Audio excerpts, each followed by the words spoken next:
7 o'clock, the 15 battle, the 127. 25 Greetings, peoples of the internet. Welcome to this version of the simulation. Once again, for some reason, every time we do podcasts, it's raining. It was a beautiful sunny day when I woke up, and now it's pissing rain. That's all right. That's all right. What is it? 7 o'clock. We're good. We're good. So welcome back to episode number 57 of the SciFi And Friends podcast. Oh, you can support us on Patreon. The SciFi And Friends podcast has a Patreon page. There's different tiers. You can do just the tip, which is like $5 or $10 a month or whatever per show or whatever. I don't know exactly how I set it up. There's like a producer tier. Like you can donate X amount of money and your name will show up in the show credits. And if you want to give more than that, well then you're a saint. You're a billionaire saint, and we appreciate it.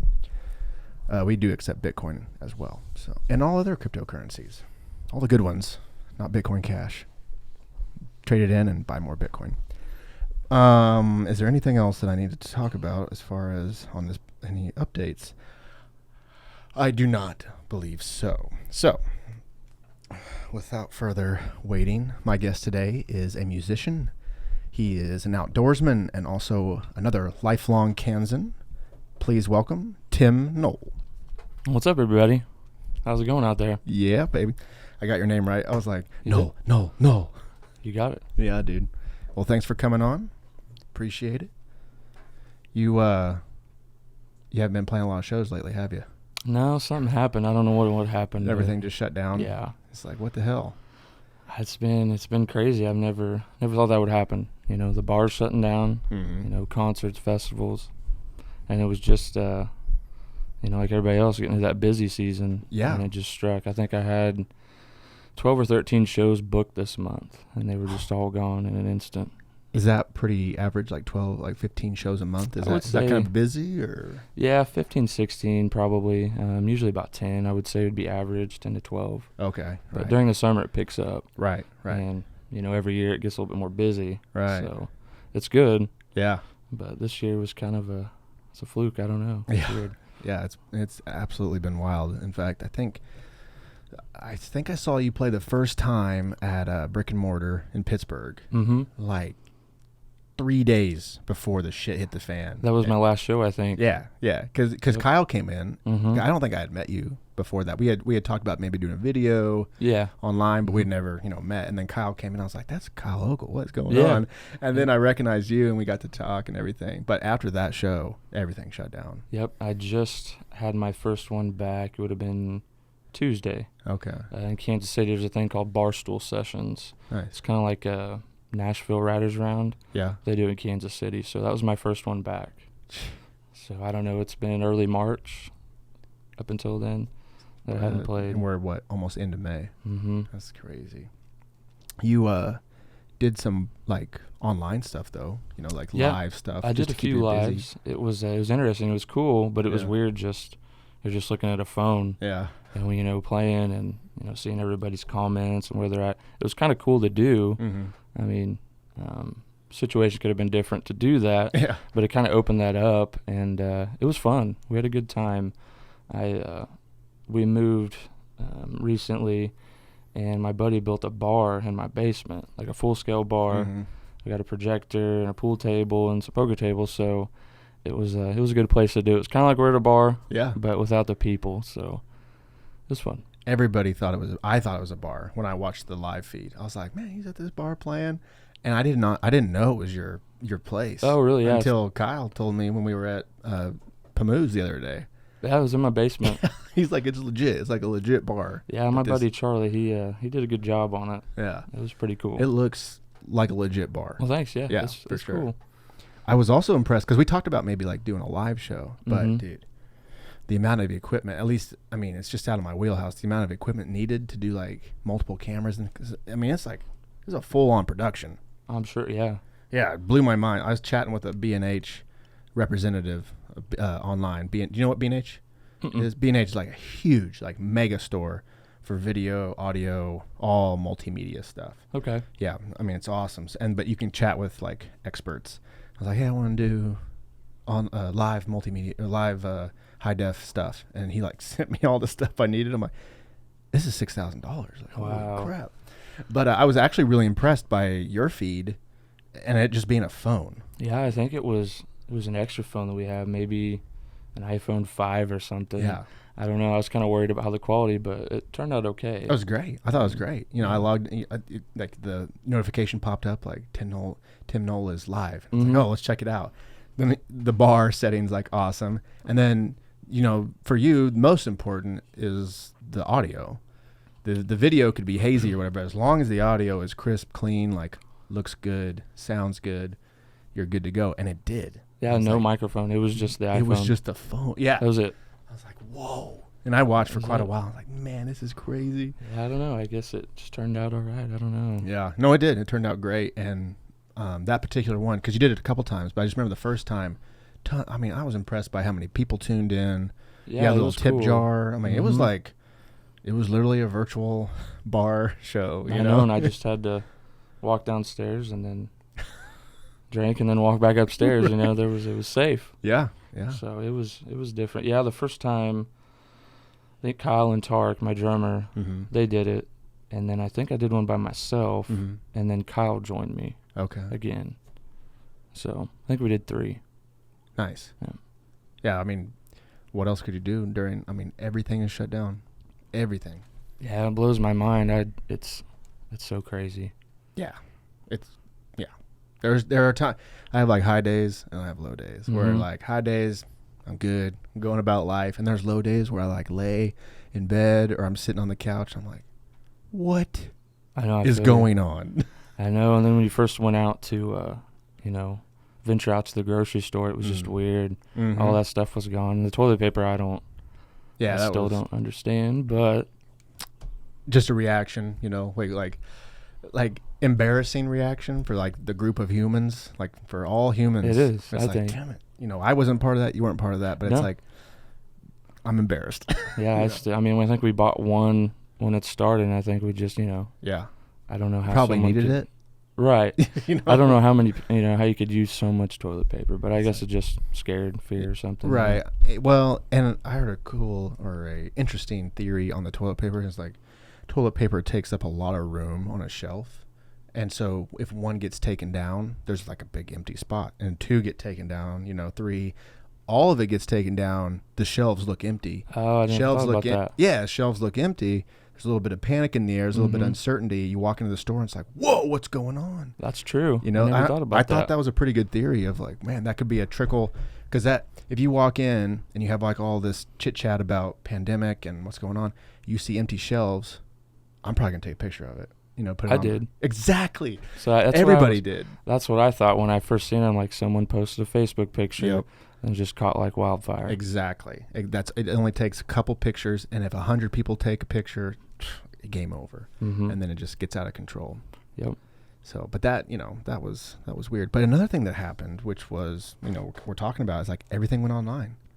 Everybody's meetings went online. Kelsey was working from home, and she probably had 4 meetings a day on Zoom, and creatives like you were going live, and people were tuning in, and lecturers. I tuned into a couple like random lectures of screenwriters, and it's just like all online, and no one's going anywhere. Everyone's in their home. It was. Have you ever seen the?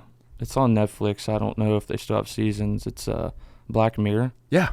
Oh, yeah. It reminded me of that. Like, yeah, it's just moving to an online world. There's no human contact. Yeah. I could see that being an episode, Did but you then it happened, Yeah. Did you see the comment from the creator of Black Mirror? Mm-mm. I don't know what season they're on. I think they're on 5 or 6, right? And he's got another season lined up. And they were like, are you going to release it? Everybody's in quarantine. Everybody's watching streaming a lot of shows. And he goes, no way. The world's already too stressed out. Like that, doesn't that show stress you out sometimes? Yeah, it's weird. It's because it could happen. Yeah. I mean, any of those episodes, it's possible. Right. It's kind of far-fetched, but after this, exactly, kind of makes more sense. It just hits too close to home. Like, whoa, we're kind of in a Black Mirror episode in some ways. I know. Like, that's don't what touch I thought. anybody. 6 feet away. I know. Masks. It's crazy, man. Dude, it's wild. Yeah, my girlfriend, same thing. I don't know, it might have been a couple weeks, and they're like, well, you might plan on working from home for a while. So she's still working from home. Really? What's she do? She works for Watco, What's that? the railroad. Oh, okay. In Okay. Pittsburgh. It's out of Okay. Pittsburgh. Yeah. And what's crazy is that it's efficient, and it worked for the most part. I mean, I'm sure there's some things that are made it more difficult. I guess like for Kelsey, there was quite a bit of miscommunication, but I feel like that's just because it was so abrupt and they hadn't done it before. Yeah, there's no planning for it. Right. It's like usually you're in an office, you're like, hey, I need to go talk to Tim real quick. Well, we don't work in offices, but you know, imagine if we did. This would be gone. But I know. We're rebels. But, you know, imagine, like, if I needed to talk to you real quick, like, oh, I have a question over this project. I just walk over to your office, like, hey. But to schedule a Zoom meeting or whatever, there's time in between there. I can start to make assumptions on things. So I think it was only because it just happened so abruptly and no one was really prepared for it. But after a while, I think people were kind of getting the hang of it and, like, this is pretty efficient. Yeah, it's like the new norm. Yeah, I guess that's why we don't have much of a choice because no one can go back. So it just becomes the new norm, and we adapt. Yep. Which I hope we get rid of the masks, dude. I like the masks a little bit because it's like anonymous when I go grocery shopping. We live in a small town, and I see someone that I might know. You don't have to say hi or something. Well, I just kind of give them the headline, right? You know, or whatever. Yeah, that's a weird thing to me. I've seen all kinds of them, and it's just I don't know. If you want to do, you know, more power to you, but. Right. I think, you know, if you don't feel like you need to, then I don't think you should, you know. Yeah. Which you don't, but I think some places some stores might be posted that you have to have a mask to come in. I think I've seen that. Around here? Maybe not around here. Right. Probably saw it online or something. Well, I've seen several videos of Karens going crazy, you know, about wearing masks or whatever. But they always seem like a very large, dense population For area. sure. You know, here has been very interesting with the COVID thing because we hear of all the craziness in New York and LA and Atlanta and all those big places. Here it's kind of like we're taking the steps necessary, but I think it's pretty much normal. Yeah, it's more of a common sense thing, I think. Yeah. You know, I mean, just practice safe stuff, you know. Right. Wash your hands. Yeah. Be courteous to others, you know. Right. But we're rural folk, and we already like social distance. You know, like you drove out to my house. Do you live kind of in the similar area? Yeah, like this, we probably live, I don't know, 2 miles outside of Pittsburgh, so we like it. You know, there's not very many houses around, and like a tree line to the side, and across the street there's a big pond, and you know. Easiest social distance. For sure. And someone that's in an apartment like stacked up I next think to that's another probably apartment. why the big cities. That's a Definitely big problem. That's why I'm glad that I do live here. You know, it's fun to visit them big cities. Yeah. But full time, I don't know. I don't know if I could do it. Yeah. We lived out in L.A. Kelsey and I lived out in L.A. for about right around 2 years. And you just have to adapt to it. But, man, it takes a toll. I bet. It takes a toll. It just the speed of everything and the like, it's like you can't turn it off. Like you can go into your apartment, but it's still like right there. You walk out. We lived in like an old school 60s SoCal type of apartment complex where all the doors are on the inside. Like I don't know architectural terms, but like you go through a gate and then everybody's doors are on the outside, on the inside. Does that make sense? Yeah. Okay. I see. And so I had like my porch was like an 8x8 cement thing, and then in the middle we had like a yard, but like there's no escaping it, right? I mean, I walk out to my porch and that's all I had, you know. Yeah, it's not like here. No. Yeah. I hardly ever see a human soul. I mean, my neighbors, I'm like, hey, what's up? That's about it. And you know, if I go out to my dad's who lives in Quapaw, that's like right around 300 acres that he has. Okay. That I could get lost in that. And then, you know, you go further out in like Cherryville and things like that, you will get lost. It's crazy. My mentor, Adam Ayers, came out to do our wedding, and he's from SoCal. Well, yeah, he's from SoCal. He lives in Hawaii now. And he had trouble finding my dad's house, which it's out there in the sticks, dude, in Quapaw. And so I had to go get him. I had to drive to where he is and then pull him back to our house. And then at my mom and dad's house, dude, they have a huge, huge pond out front. And so we pull up the driveway. He pulls out and he's like, "You have your own pond?" And I'm like, "Yeah." Like, what's the big deal? I know. I was like, "Do you want to fish?" Or he's like, how many acres are, I'm like, he goes, if anything ever happened, you guys are good to go. And I just don't think like that. But if you come from a place like LA that has a huge, dense population, and where people don't really have to be tested on those skills, like you can run a chainsaw, right? Right. Easily. Like it's just kind of second nature to you. If you have a tree fall in your yard or a branch, or a big old branch, like everybody knows the idea of it. Yeah, you can get it taken care of. It. I remember a kid in Orange Coast College, like just didn't know how to mow a lawn. Like he had just like no concept of mowing a lawn. He didn't grow up with a lawn. How was he supposed to know?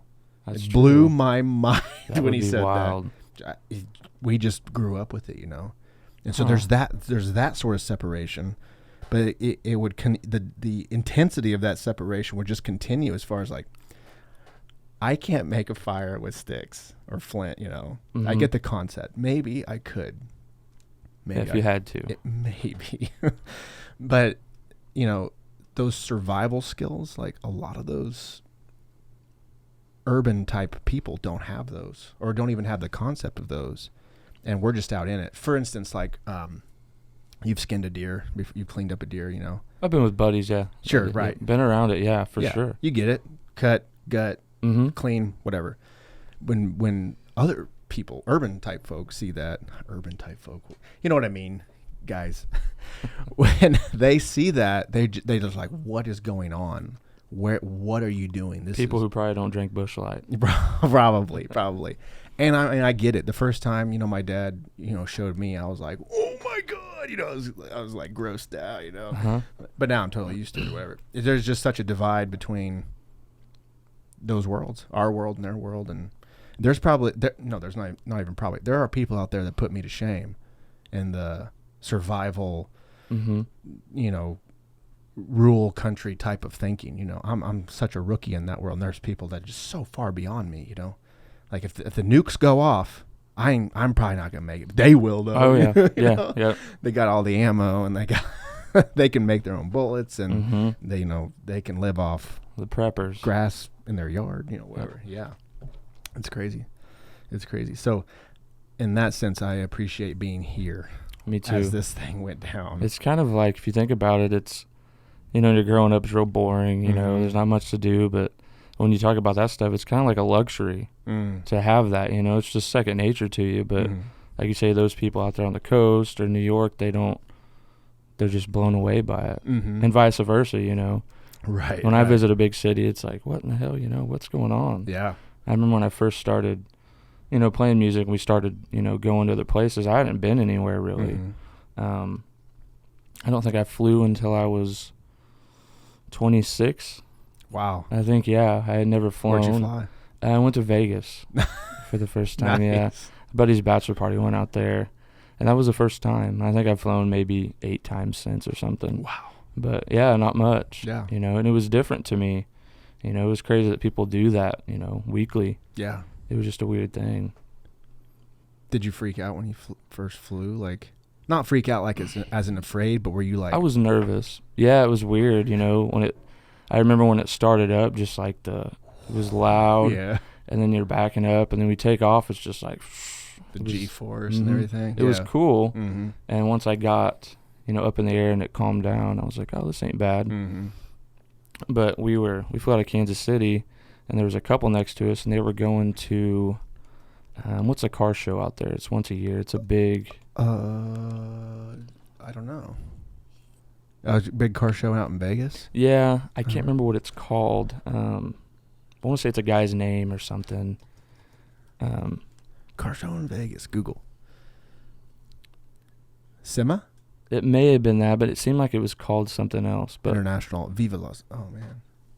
Looks like there's a ton of them. It was like an auction. Okay. Don't they televise that one? Yeah.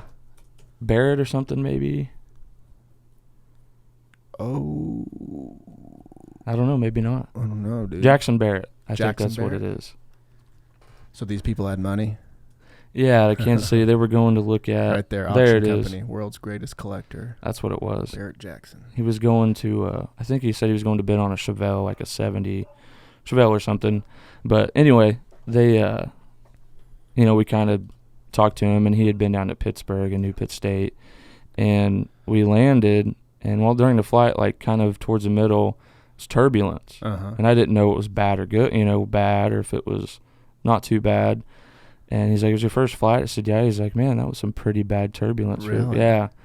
So I don't know. It was like my first time it was bad turbulence, but you had no reference for it. So no, I didn't know if it was, I knew it was, it was something odd, it was, Right. The plane was kind of bouncing down, but I didn't know the severity of it. Right. But yeah, we landed, and the landing, I didn't even know we landed. It was Oh, weird. really? Yeah, it was just so smooth, and we went down. So they say that's how you tell if you have a good pilot is how they land. Yeah, I had no clue. I mean, it was at night too when we flew in. Nice. So we got to see all the lights. That would be sick. I don't know if I might have like a layover in Vegas, but at night, to see the Strip and all that. I mean, that'd be cool. It's very cool. It's a fun place. Yeah. Yeah, it is. It's wild. And that's weird with the shutdown, like those casinos shutting down. That's their livelihood, It's crazy. With, and the events, how many, just like the car show that you're talking about, Vegas is really built on gambling and events. Like how many, I'm trying to think of the word, if you have wherever people get together and they have like a big show, like Comic-Con and everything. Convention. They're built off gambling and conventions, basically, Everybody every industry has their convention in Vegas, or at least they start there, DEF CON and all those places. But yeah, for that to shut down, it's just.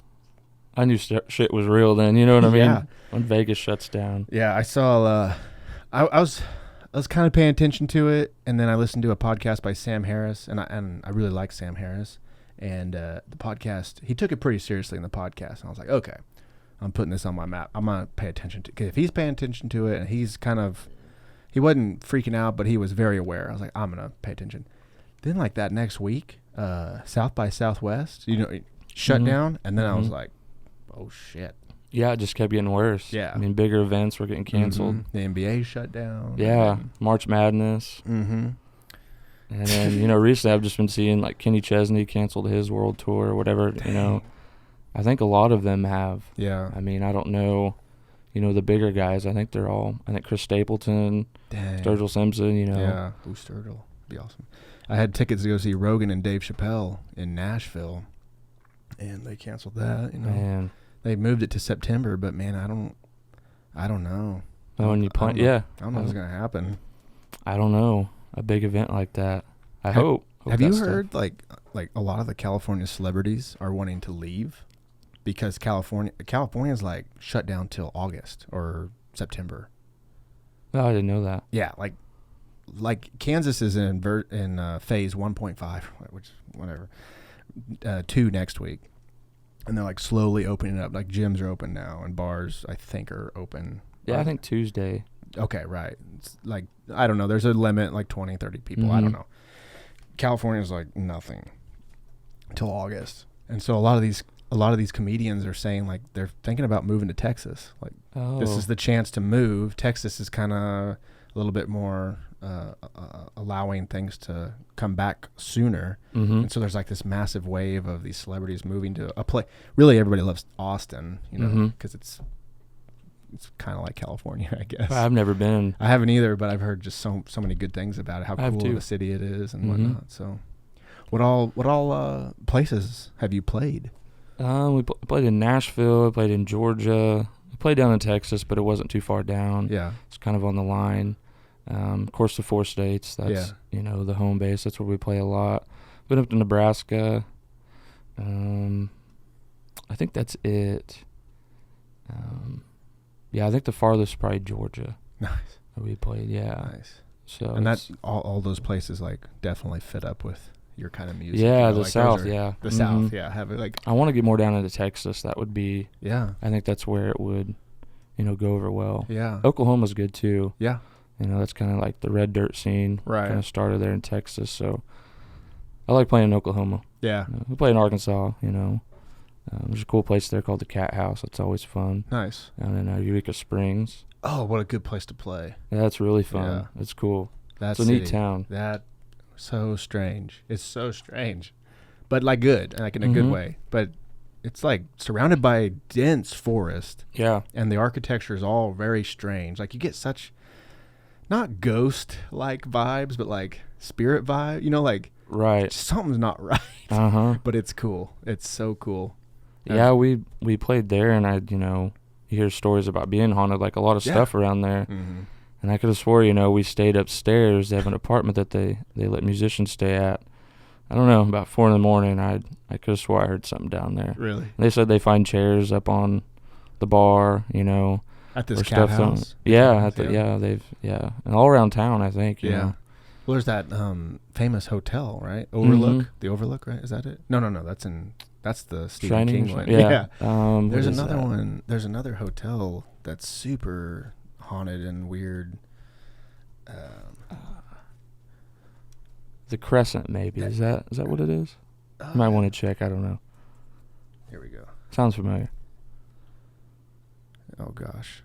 Yeah, it is. Oh, yep. It is. It's called the Crescent Hotel, which like look at this.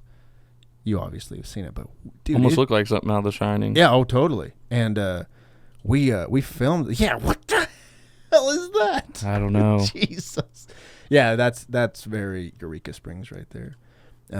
We filmed a mountain bike competition there, and they raced around that hotel, and so me and my buddy went in and checked it out and everything. But it gave off that vibe of the Overlook. You're like, man, feels like something happened here, Right. or something's going to happen. You never But know. A lot of people go. A lot of creatives, a lot of writers and stuff will like go to the Crescent Hotel and stay a while and lose That's their cool. minds.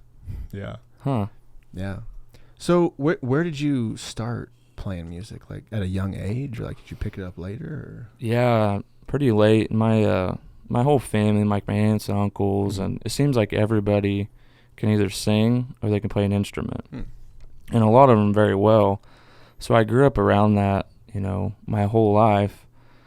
And I was trying to think of that before I came, when that was, but I'd always sang to the radio, but everybody's kind of shy, or Right. it don't sound good.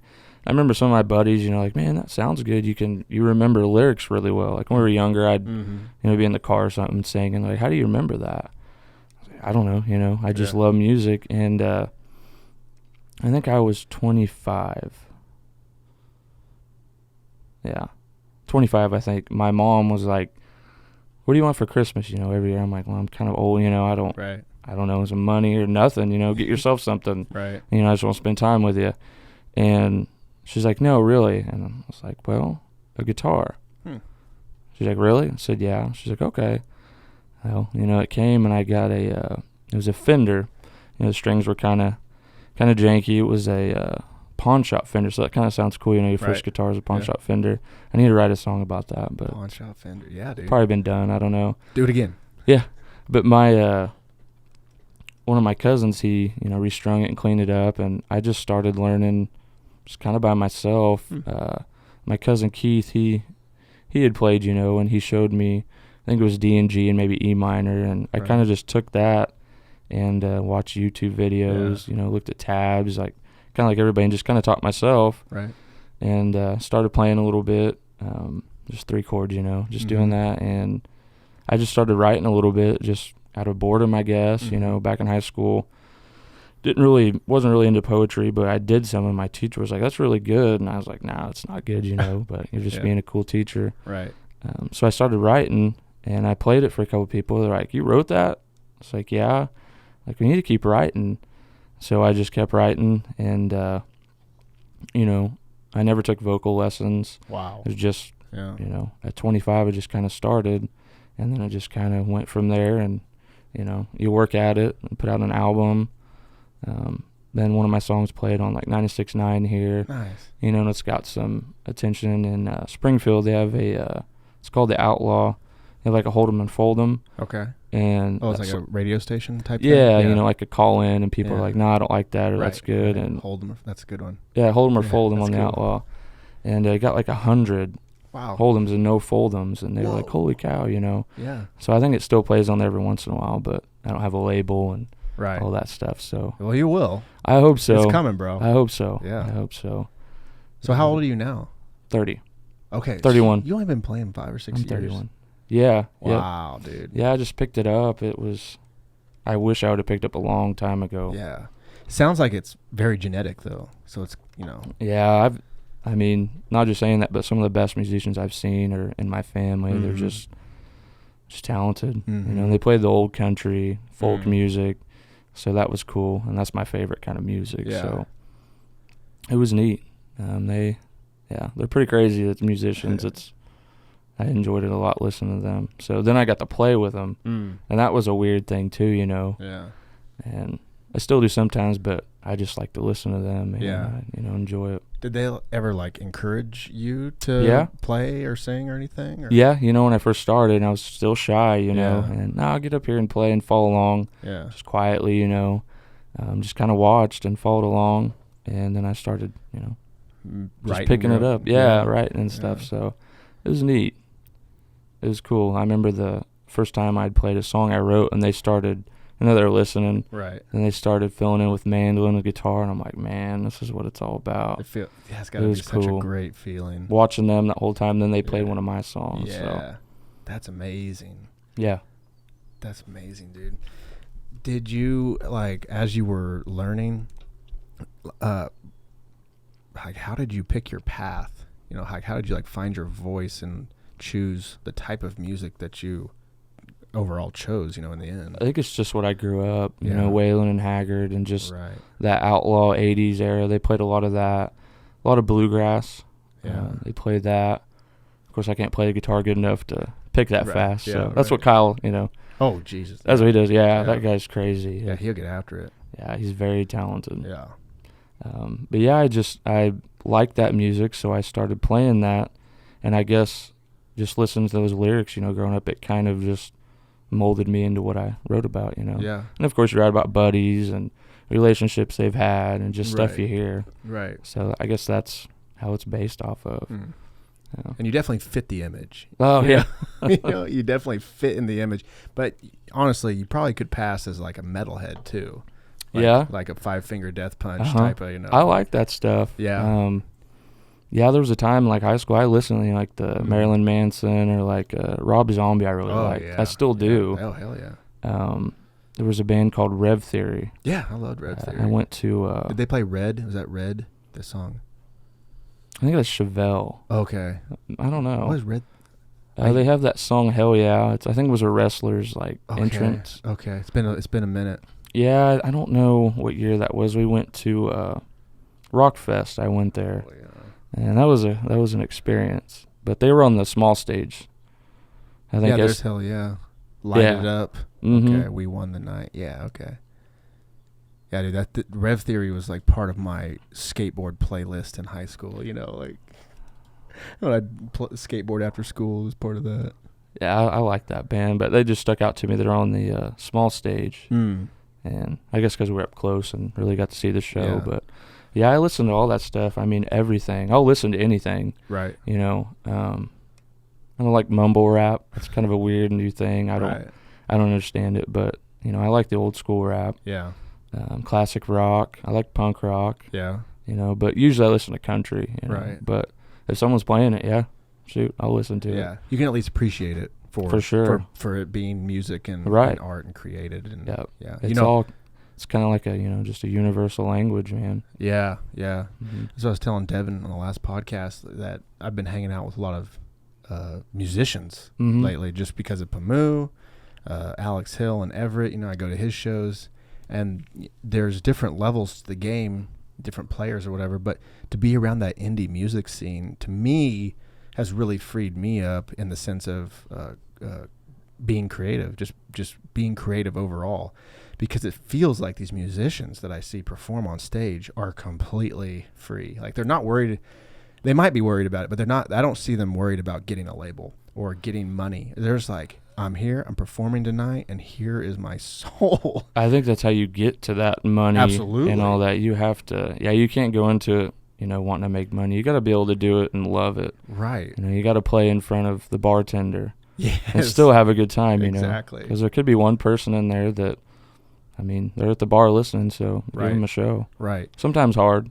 Yeah. But, It's cool too because you develop as a musician and an artist. You know, like Tim Nowell of today is not Tim Nowell of 2 years ago, and No. he won't be the same 2 years from now. Like Right. you'll develop your stage presence, and you'll Mhm. develop your show, and you'll develop your, I guess you'd call it like your character, like your image. Mm-hmm. You know, and that's the only way to do that is just keep playing to the bartender and being It like, is. what if I say this? Uh-huh. And then the bartender's like, he laughs or something. And you're Right. like, I'll keep that. There's you not know? a lot of people judging you, a lot of people in the audience, Mhm. so you can kind of test that out. That is a good point. Yeah, yeah. It's just because, I mean, my ignorance was all musicians are rock stars. You know, that's just how stupid I was. I thought that too. Yeah, right. But you find out quick that's not the. Yeah, That's Well, it's not the just case. Same with movies. You know, it's like everybody's a spill. If you make a movie, like boom, you figured it out. And then I Mhm. realized like, oh, there's this whole indie world, and there's Yeah. short films and student films and web series. Like there's just not everybody that does this art becomes like, that's just the that Spielberg is the Chuck Liddell of movies, you know. Right. Everybody knows Chuck, but there are tons of other fighters. Same with like Peyton Manning. Peyton Manning is the Chuck Liddell of or Tom Brady is the Chuck Liddell of football. Right. There's all these other players and practice squad people and players that are like in and out. You know, they're kind of on the team, but they're not on the team. I mean, Mhm. just the diversity of people amongst an industry is far and wide. Yeah. But And there's a lot of people that just didn't have the opportunity that were probably miles better. right, that's know. really strange. There's lots of Tom Brady's out there that didn't have the money or the opportunity, Mhm. and they, work in a factory for 20 years. Yeah, And they could have been out there doing what he does. It's Right. kind of just who you know and luck of the draw, and, Mhm. got to put a lot of work into it. Yeah, work ethic. Yeah, TJ Brenton, who's a Bellator fighter, was Mhm. on the podcast, and he said that exact same thing, that he has met numerous times people that are way better than he is at fighting, Yeah. but because they don't have the right mental capacities or the mental mindset or the mindset of or work ethic Mhm. or belief in themselves, that they just don't make it. But their skill and talent is off the charts. Yeah. But because they lack these other areas that are just as important, I think a lot of people, me specifically, like think, oh man, I don't have enough talent. I don't have enough skill. My network's not big enough. And it's like, well, hard work can make up a lot for Definitely. that, you know, and risk taking. Mhm. Like, you know, for instance, like a musician, like it's open mic night. Well, get the fuck up there, you know, Right, yeah. and swing that bat, you Yep. know, because you never know who's in the audience. And you never know what will happen. You know, you Yeah, you might don't. not come off that stage as a different person. No, I mean, I've ran into that too. You meet certain people and they change it up for you a little bit. And if Mhm. you wouldn't have played there, you Right. never had that chance. So you got to take every opportunity. Yeah, you always have to perform as good as you can, even if there's just one person. you Right. know, and it is hard, but if you got a good group of guys like my guys, man, they'll Yeah. still have fun. We Right. joke, we're buddies. So it kind of makes it easier, Right. that camaraderie. So I miss my band. Yeah. It sucks, Yeah. you know. What, Kyle on them or like? Yeah. What? Okay. I've got to see Kyle, here Yeah. recently, kind of, it's not as crazy now, Right. You mean you miss your band because of the COVID shutdowns? And Yeah, stuff? like I see, miss, I see, yeah. just the hanging out even Right, I before, see. after shows, the road trips, you Mhm. develop a friendship, Mm. and, the playing that music, there's nothing like it. Yeah. Yeah. It's definitely, I definitely envy it, as I see. I really like we shot the other night at Studio 2C. Shout out Pamu. Yeah. It was cool to see the three of you like synchronize. Like to me, that's alien. Like I don't understand that, like, cause you would play, Kyle just like sits there for a second and then he starts playing and it's harmonious. And Yeah. I guess that's what musicians do. But to I'm me- like you. I'm sitting there and he does something like that. I'm like, what in the hell, man? yeah, but you do it too. I, Cause then your drummer was getting after it. And then all of a sudden it's like the three of you come together and it's like, whoa, wow. It's unbelievable. Like, how did you do that? well, that's cool. Yeah. It's fun. There's nothing like getting on stage, that's where you Yeah. feel just, I don't know, there's not another feeling like it. And I remember the first time I felt that, it was, because I had played little shows or like the open mic night or, acoustic by yourself. But we played at a place called The Hat in Manhattan, Kansas. Mm. And, we were fortunate enough, it was either, I can't remember which one was first. We played there multiple times. But it was either Keith Anderson, I'm sure you remember him, Mhm. or Logan Mize, which you haven't heard him. He's he's became a friend of mine, which is cool too, Nice. and he's doing really well. But we opened and it was sold out. Oh wow. So we had played, maybe in front of 60 people, and we pull up and like there's a line outside to get in because it's sold out. And I don't know what sellout would be. I mean, over 300, maybe 400. Wow. They're both kind of a big deal. They have music out, they're on the radio, and they've been around. So we got out, and people were like kind of looking at us, Right. like almost as if we were, are they in Logan's band, or Right. is that Keith Anderson's guitar player? Wondering. You look it, bro. Yeah. Oh, yeah. And we went in, and we went back to our room, and we got back, and we walked in, and it was just a sea of people. And we're like, holy crap, we got to get in front of them. I was thinking, this is the coolest thing, but like the most nerve-wracking thing. And I got up there, and they have the big, good sound system and stuff. And I felt Tarek hit his kick drum, and it shook the, stage in the building. I'm like, okay, this is legit. This is way different.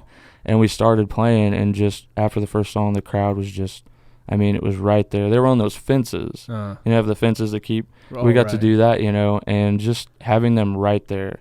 Because it wasn't like you go to a bar and people are like turned around drinking, like, oh, it's good, man, a little clap. Right. This was a concert. Right. And it was different. Right. And when I did that, I'm like, man, I want to do this full time. Yeah. I bet. And then, I think it was a year and a half, 2 years later, I decided to do it full time. I had some weird jobs before and stuff. And so I had to do it. And it's, it's gotten better. It's been hard, but every musician goes through that. If you're going to try to take the dive, and it was going good, then this stuff happened. So a little setback. We'll get back to it. Not a big deal. But yeah, that was the first time I was like, I want to do this. Yeah. 300 people, like their entire focus is on. Yeah, and there's just a bar on the side. It's not like they're sitting at the bar, they're just standing. Right. Their intention is to be there hear for music. Exactly. Yeah. Not to have a good time. Well, no. They're there to have a good time, but not to just smash drinks. Associate with their friends, and it's background music, and they, have a few, and then they're like, oh, hell yeah, and hang out for 10 minutes, and then this was just, we're here to hear music. 45 minutes when we were up there, it was just solid. Yeah. So it was cool. That, and it's so weird to juxtapose the two, but like earlier you were talking about the live show that you did, and you're like, I just played to a phone. It was different. And honestly, there were probably 300 or 400 people, that viewed that. Right. And then as you posted it, there's probably even more, right? But there's something about that crowd, the energy of being it's way different face to face. If we would have done this podcast over Skype or something, we'd still have a good time. But it wouldn't be the same. No, something humans just got to be together. It's that interaction. That's why the online stuff, it's kind of scary. Right. You would lose that. Yeah, we're going to lose that connection. Like, you could go to a virtual concert, I guess, and I guess if you had VR goggles, you might get some of the same feelings, but there's something about being in a place full of a bunch of sweaty, semi-drunk people where you're bumping shoulders. But the thing I love about concerts, and I love concerts, is that you're all there for the same reason. Yeah, like you already know that you have a common connection. Like, you like this band, me too. Right, we're buddies. There's that. We might not agree on politics or a host of other things, but I know one thing we do agree on is like we like this guy that's on stage. Yeah, it goes away. Yeah, for that time period. And that's what's really cool about it. You're right. Yeah. Do you pick up a lot of vibes on stage, like the crowd? Like when you get done with a song, they're like yelling and screaming. You like feel that. Yeah, when we played those shows in Manhattan, I think those are some of the bigger ones we played. Like I said, I don't know, at least 300, which isn't a lot to some people, but when you're, it's a lot of people. When you go from 20 to that, it's cool. And then we played some festivals, those are really fun too, because you get to play your best stuff, boom, and then you get off and you can watch and hang out. So it's like you get to play, but then you get to go to a concert. Yeah, right. So that's really fun. For like 3 or 4 days or a week. Right. Or so long. Do you like network at those sorts of things? Like at a festival? Not. Do you meet other musicians while you're there, because there's so many of them around? And it's like that seems I've like done that that would before. be auspicious for a musician. That's probably the best place. Yeah. You're just already there and like, hey man, well, I'm gonna play on stage 17. Like, why don't you come hang out? Okay. Yeah. Yeah. Yep. Yeah, because I went to the same high school as my bass player, so I kind of knew him. You know, I played Little League with his little brother, Yeah. so we had that thing. And then Kyle, I just had met through other musicians and stuff, wow. and he filled in on bass for me one time. Yeah. And then I was looking, you know, for a lead player, and he's like, "Well, I can."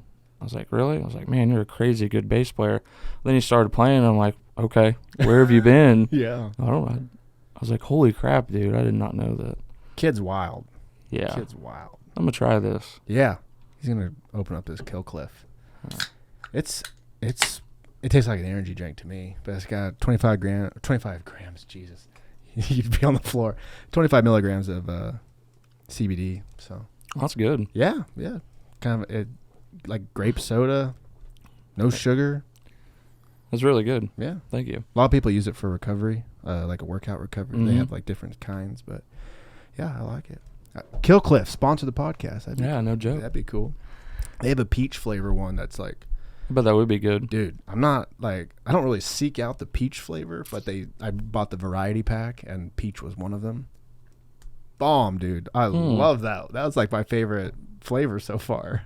That would be good. Yeah. But yeah, then my drummer, we call him Hollywood. I'm sure he'll watch this. He's a huge fan of podcasts, and Nice. he wasn't able to make it. He's been wanting to be on one. Yeah, he watches Joe Rogan like Oh religiously. yeah. Well, this whole thing's built off Rogan. Hmm. I That's just- what he listens to all those. So, and I've listened to a few. It's cool stuff. Yeah. But I met him. I worked the door at Fifth Street back in the day, like Okay. around college, and he was in a band, obviously. And he walked in, and he had his drums, and I was just working the door. I was like, "Let me help you carry that, man." He's like, "Yeah, if you don't mind." So that's how I met him. I carried his Nice. drum set, helping him up the stairs, and I think it was like 4 or 5 years later we linked back up. Wow. And then he started playing drums with me. They remember you? Do you guys Yeah. remember each other? Yeah, but I hadn't really seen him. We Right. just, out a little bit, but I didn't like know him. He worked there too for a while when I did, so that's kind of how but yeah, he just as a random night they were playing upstairs, so it's kind of a cool story. That's how I met him. That's awesome. And he's been around, the whole time. So. Yeah. So who exactly? Well, first, what is your band's name? Like, do you have a name? Tim Nowell. Tim Nowell. Yep. And then like who makes up that? It'd be Tarek McCowie. Who was he at the Studio 2C? Yeah. Okay, uh-huh. Tarek. Yeah. Yeah, we call him Hollywood. Oh, okay. And then Kyle Ogle. Yeah. And then Jeff Han. He lives in McCune, Kansas. Okay. I don't know if you're familiar with that. Mm-mm. It's between Pittsburgh and Parsons. Okay. So, Okay. real small town. Yeah. Like my high school, that's McCune, Cherokee, West Mineral, and Weir. All those towns made up my high school. Oh, okay. So I know. So it's like Weir. Yeah, but We're small. if he's seen this, he'd be like, no, it's not like Weir. But Oh, right. I understand. So when you guys like do concerts and whatnot, that's the group that goes Mhm, around. yep, Okay, I see. yep. I see. Nice. And then like people book you offline or on like Facebook or whatever, or yeah, I have a website. It's www.timnowell.com. Nice. And then my artist page. It's basically me reaching out to venues, Mm-hmm. and then after a while they started reaching out to me. Like festivals or private parties or even venues, or I'd meet people in Kansas City, Yeah. and by word of mouth they would tell them, hey, if you looking for country, like, and then they'll contact me. So Nice. it went from me, just sitting on my computer, like, don't know what to say. How do I approach this venue? What kind of money do I ask for? It's just Right. it was a learning experience, and, I still don't have it down, but Right. it's gotten better, I guess. Yeah. It's levels to the game, dude. Mm-hmm. I hate money. I hate talking I know. money, dude. Making videos and they're like, how much is this going to cost? I'm like, I don't know. I want an agent so bad. I want someone else to deal with this and Me be too. like, how much? Oh, great. That sounds great. That sounds like a great price. I trust you. I'll go make the video and I'll come back, That would be the dream, to have all that done for you. God. Like I want to send in some cutthroat lawyer agent, and it's like, I know you're going to get good money and I know you're going to give me a good deal. Like, just go take care of it. And then you let me know where I need to be. Yep. One of these days. I hope. Days. Maybe for both of us will happen. It will happen. Yeah, absolutely. It's going to happen. But for now, I got to quote people myself. And it sucks.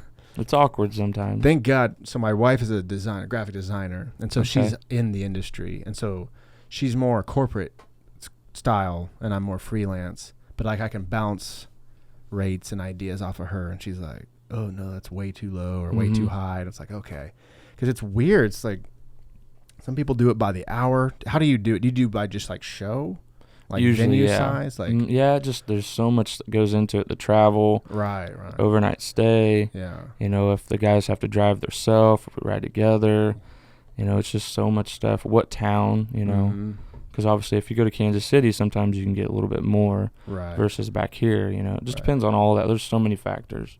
Like it would a factor be like we have it's a estimated crowd size of 500 versus estimated crowd size of like 200. Yeah, would that be would. Yeah, right, okay, you could use that too. Yeah, because if they're selling tickets or a cover charge or whatever, makes sense. Yep.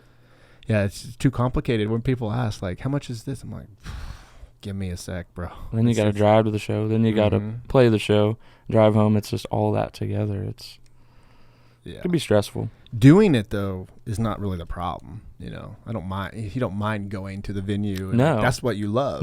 Is the discussion. It's all the other stuff. I know the small stuff. Yeah, I hate that shit. I'm the same way. I am this. I think it's just all creative people. Just it's weird because part of you is like, I'm getting paid to do this. Yeah, this is exactly. So cool. And then part of you is like, this. You want more, you want less, and maybe I'm undercutting myself. Maybe I should ask for more. I've done 10 shows like this. I mean. And sometimes if you ask for more, like your worth goes up. You know That's what I mean? That's a strange. Yeah. Yeah. Yeah. I learned that from Colin Crossland one time. We were doing a bid for some company or whatever, and I told him my rate, and he's like, like quadruple that, and I was like, what are you talking about? They're never gonna, And he's like, well, because if we under budget, they're not gonna think we're very good. Yeah. And so we sent over this what I thought was just like an astronomical number. Well, we got it. We got that bid. Crazy how that works. It was like, what's going on here? It's kind of like there's a definite industry. There's a different market for high end stuff. Like people buy gold toilets that are I don't know how much a gold toilet is, but it's expensive. But people are like a pair of sweats that says Gucci. Yeah, it's like $500. I'll take it. You go to Walmart, Same. Well, I don't know if it's the same. It might be a little bit right. better quality of the designers, but it's just a status thing. Right. It's the same thing with like coffee. We have the coffee business, and I was talking to we sell to Root Coffee in Pittsburgh, and they use it for their pour over and espresso and stuff, and kind of talking like prices. I'm like, the first place I'd ever sold to, so I'm like, what do other people sell to you? Like, I kind of need to know. And she was really cool, and she told me, and then you go to like Onyx Coffee. Are you familiar with Onyx Coffee? Mm-mm. Onyx Coffee is in Bentonville, Arkansas, and it is probably, if not top 5 best coffee in the world, top 10, or at least America. At least like it is super super high end coffee, and they're in Bentonville, Arkansas. But they have a strain. They have a variety called Geisha, which is already a pretty high end coffee, and they have like a nice variety of that. It's $80 for I don't know, a pound, maybe less, maybe like 14 ounces. Wow. And before they put on their website, pre-orders, they sold out, which is like, what is going on? But yeah, there's just a market for fine things. There is. I guess that's what it's called, just finer things. If you got the money, you want the best, and it's crazy. That works a lot with cars too.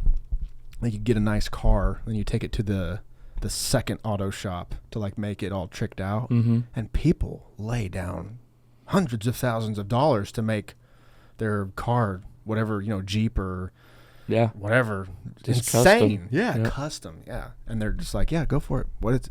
Do you want these rims? They're made out of leopard skin. They're like, yeah, I'll take it. Sure. Like, what the fuck? Sure. We need to get those people on our payroll. We needed them on our team because I'm not there yet. I'm like, can we go with the Comhaul tires? Right. Yeah. Whatever. If they're used, I'll take them. I'm just such a, and people that are watching, like some of my friends or my girlfriend especially, it's just a cheapskate when it comes to stuff. Even if I have it, it's like I could have $10 million and I would still go to McDonald's and get a coffee. I wouldn't go to Starbucks. That's good though. I don't know. You know what I mean? I just like that nostalgia of I don't know. It's a weird thing. I've just always been like that. That's good because that's how people lose their way. Yeah. They come into a bunch of power or money, Mhm. and then they just get off, and it's like you lose that lifestyle. And that, say $10 million or whatever, like you probably could have lived off that for the rest of your life if you were smart with it. But Yeah. because it's like, hey honey, I'm taking a Black Hawk helicopter to work Yep. now. It's like, whoa. Yeah, I've There seen goes- those. I've seen those athletes that get like big signing bonus and they Mhm. just blow it. Mm-hmm. Then they can't pay for their insurance for their Bugatti or Right. you know the insurance for their mansion, and then you lose it all. Right. It gets spread too thin. It's a one-time deal. They get hurt, yeah. Exactly. Yep.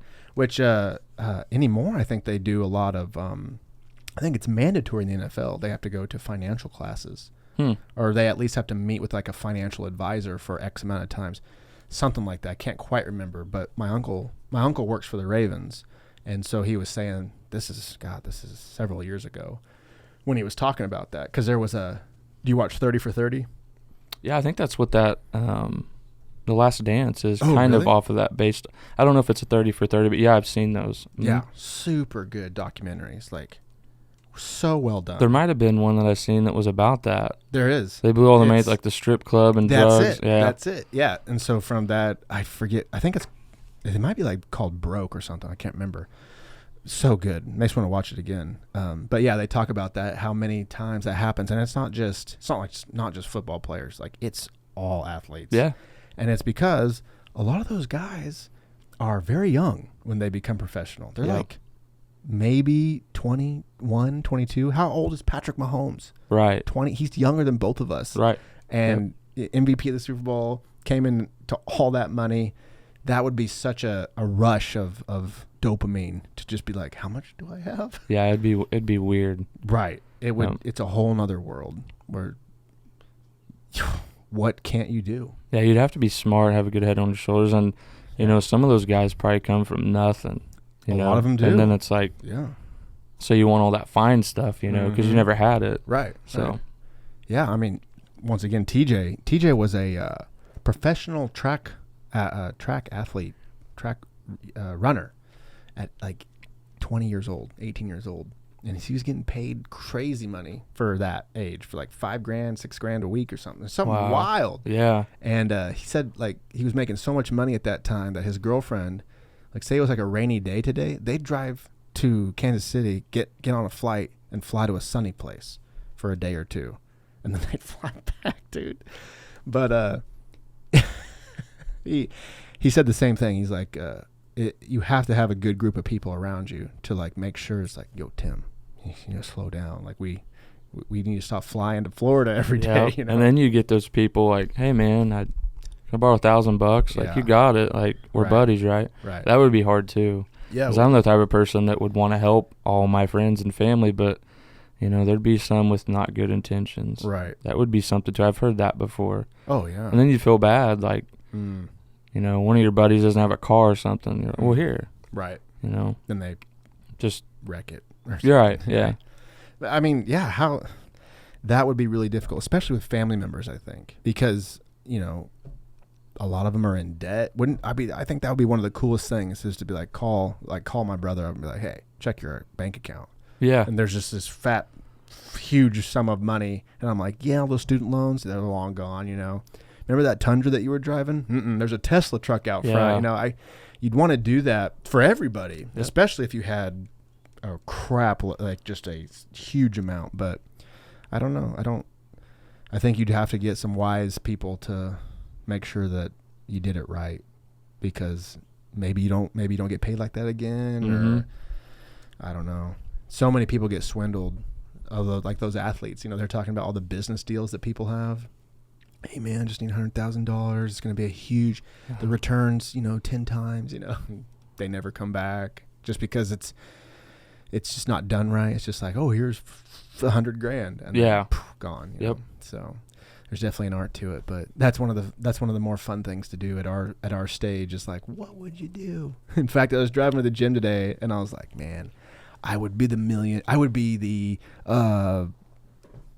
I just lost his name. Bilzerian. Dan. I would be the Dan Bilzerian of Oh yeah. of millionaires. Like that's how I would be, you know, if I had that kind of money. Sort of. Not as many girls. they'd have to be friends with Kelsey. Yeah, right. But something like that, Yeah. you know, like he just Yachts does in cool Vegas shit. and You fun, know? yeah, It's like, man. shooting 50 cows in the desert and just Yeah. all kinds of stuff. Yeah, you seen the one where they have the drones? They have they probably have 20 drones, which easy $2,000-$3,000 a pop, and they shoot them with machine guns. Like the hot girls are blasting these drones out of the sky, and people are driving them or flying them, and the girls were like trying to shoot them. It's like, damn it. And he probably made, 2 or 3 times that on that video where he put Easy. in just because of his views. Yeah. Yeah, easy. That's wild that a lot of people are making their living off online anymore. And are you on TikTok? I downloaded it. My girlfriend, she had it. And she's like, you should try it. And I posted a few videos, but I just can't get into it. I feel too old for it. Yeah. I feel that same way too. Maybe if I was 21 or something. And Yeah. But anymore, I do feel that same way. But anymore, there are a lot of people that are 30, 40, 50 years old. There's actually an old guy on there that does cooking, and it's hilarious. I guess if you had the right niche, you could do it, He makes it funny. He's like, he just plays off of it. I'm old and I can't cook, but here's what I cook. But the TikTok culture is really interesting, specifically the videos. Like, there are rules to make these videos. So, like right now, there's one that's called Wipe, or I don't know. It's got this rap song that's like wipe it up. You know what I'm talking about? Not at all. No, but I should write a song like that. Yeah, dude. If you can get a song on TikTok, the last 10 songs on my Spotify playlist have come from TikTok. Anyway, there's like rules to make these videos, and like for instance, the wipe one is very popular now. But what you'll do is like you spray a mirror, the camera's sitting here, and it's filming the mirror. And this rap song is playing, the wipe song, and you wipe once, you wipe twice, and on the third wipe, you make a cut, and then the girls like doll themselves up. They look stunning. They put makeup on and an awesome dress. And then they wipe back and they go back to like being in sweats and a t-shirt or whatever. Okay. And they're like, what the hell was that? And they wipe again. Anyway, that's like the rules. But it's really interesting to see, like, so you see a couple of those, you're like, okay, I understand the rules. And then you get to see everybody's take on it. And I don't know, that culture is really cool. I had something else to say about TikTok, but people getting paid. That's people's full-time gig right now. There's a chick in Nashville. She's a goddess. She's beautiful. I mean, stunning. And that's all she does. She's something in the 20s. And she's got to be making more money than God. And it's just TikTok videos and Instagram posts. But it's just crazy that she gets paid that much. Yeah, you don't have to go out and, break your back or anything. It's kind of weird, that's why the whole online thing, it's like, people that age that are coming up, like it's just normal. Mm-hmm. And it's like, I have to get a job. Like, I want to be that TikTok person. Of course. So, I don't know. It's kind of a weird thing. It's still a grind. Mm-hmm. It's still an absolute grind because, like the YouTube, like first it was YouTube. People were making money off YouTube. And I've made some vlogs before. Man, it takes time. Like, if it's just you by yourself, that's all you're doing. Like, you're doing that for 12 hours a day. And some of those guys to be successful, you have got to be consistent. And so some of those guys, like Peter McKinnon, he'll do 2 Minute Tuesday, which is like a photo or video tip in 2 minutes every Tuesday. That doesn't sound like a lot, but that's research. That's setting the camera up. That's filming it. That's not filming it in 2 minutes. That's filming it for 2 hours and then getting it down to 2 minutes. That's true. So, I mean, it is definitely a grind. It feels like they just get away with it, like I'm done. Pay me my $40,000 for my month or whatever. But I think it's so much more than that. I could see that. Yeah, there'd be a lot to go into it. Yeah. As far as and it goes deep too. Like Kelsey's thing, keywords. They're looking up keywords. What are people Googling? I'm gonna find people are into llamas, and so then you make a video about llamas because it's more relevant and like it's trending or whatever. So yeah, it gets deep and. Yeah, that'd be a cool gig, but there's it's kind of like Fortnite. When they have the tournaments for Fortnite, the video game, and I think his name was Ninja, who won the whole. I've heard of him. He made like $4 million off a game. Like he won the tournament and made $4, $5, $6 million. Yeah, it's for that gamer stuff. I last year, the football season, like I had done like just with buddies or something, like the draft stuff, like or what do you call it, fantasy football. Oh yeah. And then I had a buddy that did DraftKings. Yeah. So I started doing that, just little bets here, and it was fun, to watch. Yeah. So I paid attention more. Right. I found, back in the day when you'd play Madden when you're younger, you knew everybody. Right. Well, then I stopped watching it so much, I had no clue anybody. Right. Then I started playing DraftKings, and I had to pay attention. But I remember at one point I was looking, there's hockey and stuff. There was gamers. You bet on gamer tags. What? Yeah. How? It's like there's certain gamers, and like if they win, like you put them on your lineup. Yeah, it blew my mind. I'm like, that's crazy. This is real. Like, I didn't go too far into it, but yeah, it was like gamer. Yeah. Instead of like football players and NFL players, it was gamers. Like if they won, I was like, that's crazy. It's a huge market then. Oh, it is massive. In fact, I saw a graph the other day, and it had the only thing that beat League of Legends, which League of Legends is more of an international, like Korea is huge into League of Legends, China and Japan and Brazil and all those people. But the only thing that beat League of Legends, like people watching the tournament of League of Legends, was NFL. And it wasn't by much, dude. Wow. Like more people watched League of Legends tournaments than the NBA, the NHL, every sport besides NFL. Wow. And maybe that's just the Americans, like who in America is watching, but that's crazy that people are watching a video game more than real life sports. And then the other thing, like the guy, I think he's from Europe. This guy from Europe that plays FIFA online, okay, makes more than the FIFA players, the real soccer players, dude. And he's playing FIFA. It's a wild world. It kind of goes back. It's like when your math teacher was like, "You're not going to be walking around with a calculator in your pocket." Right. And now yeah. there is. Mm-hmm. Same with like your parents. Like, you need to get a real job because you'll never make anything. It's like, no. This kid just made $3 million on a playing a video game. Yep. Yeah, nuts. I have heard the argument too that because of the style, like I think it's called like tournament style video games, like Fortnite, that video games are now becoming much more cookie cut. Like everybody wants to hit that algorithm of tournament style where everybody's playing the same game rather than like you got to go out and buy a $50, $60 CD disc or whatever. And then there's 200, 300, 400 hours of gameplay, Skyrim or something like that. But everybody's like, we want that tournament style because there's so much money. Like, if the kid is making $4 million, how much is that studio making? How much are the advertisements, off it? Way more than that. Mm-hmm. But so I've heard the argument that it's becoming very rigid in the creativity of the video game world. Similar to like movies. Like 3-act structure for a movie is all the Star Wars movies, all the huge, they call them tent poles, tent pole movies. Anything that has a massive budget, it is act 1, act 2, act 3. They're almost all the same. Like all the Avengers movies, right? Or Fast and Furious, right? They all follow a very similar plot line, a very similar path because there's so much money tied up into it. They can't be taking a lot of risks. That's why when a cool, on the edge, risk-taking, creative movie, game, song, or whatever comes out, it's like, oh, what is that? It doesn't always work. Sometimes it just flops. Yeah. But it's like a studio can't be like, we just lost $100 million on a thing like that. So it's like something like True Detective comes out. Did you see True Detective? Mm-mm. Bro. No. You'd love it. What is that? It's a HBO series, miniseries, 8-episode with Matthew McConaughey and Woody Harrelson. There are 2 detectives in the South, in Louisiana, that are investigating like a voodoo type of murder. That does sound interesting. Oh, so good. It's I'll so have good. to watch it tonight. Oh, dude. It's I was watching it last night. I was blitzed on decaf. I know, pussy. And it's like 2 a.m. She's asleep. And I was like, man, I need to watch. I need to be using my time wisely. Tim's coming on the podcast tomorrow.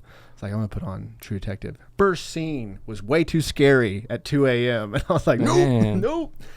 It was, like back in the day, TV was NCIS, things like that. Very, once again, very like, you can't you can't get away with a lot. You can't be showing boobs. Mm-hmm. You can't be cussing. And then the streaming services came out. Dude, I remember when Netflix released House of Cards. House of Cards was one of the very first streaming services, one of the very first series that a streaming service created. Okay. And it kind of came out, and everyone was like, what is this? 13-episode series? I can watch all of them at once? After House of Cards came out, and everyone loved it, and, you know, David Fincher was attached to it, and Kevin Spacey and everything, that whole world just blew up. The doors just blew off the handles. Anything was possible. And now you have things like Mr. Robot and True Detective, Game of Thrones, and... I'm one of those people that have never watched that. Game of Thrones? Yep. I wish I could tell you to watch it, like you really enjoy it, but it flops so hard at the end. Like, Never watched an episode. it's so well done. About the first 5 seasons are some of the best TV that humans have ever created. Like, it is so high quality. The writing, the acting, the cinematography, so well done. And then towards the end, just a pile of shit. That's kind of, I like The Walking Dead. Yeah, But that's after, another one. like, I don't know, You know, 5 seasons, I just quit watching.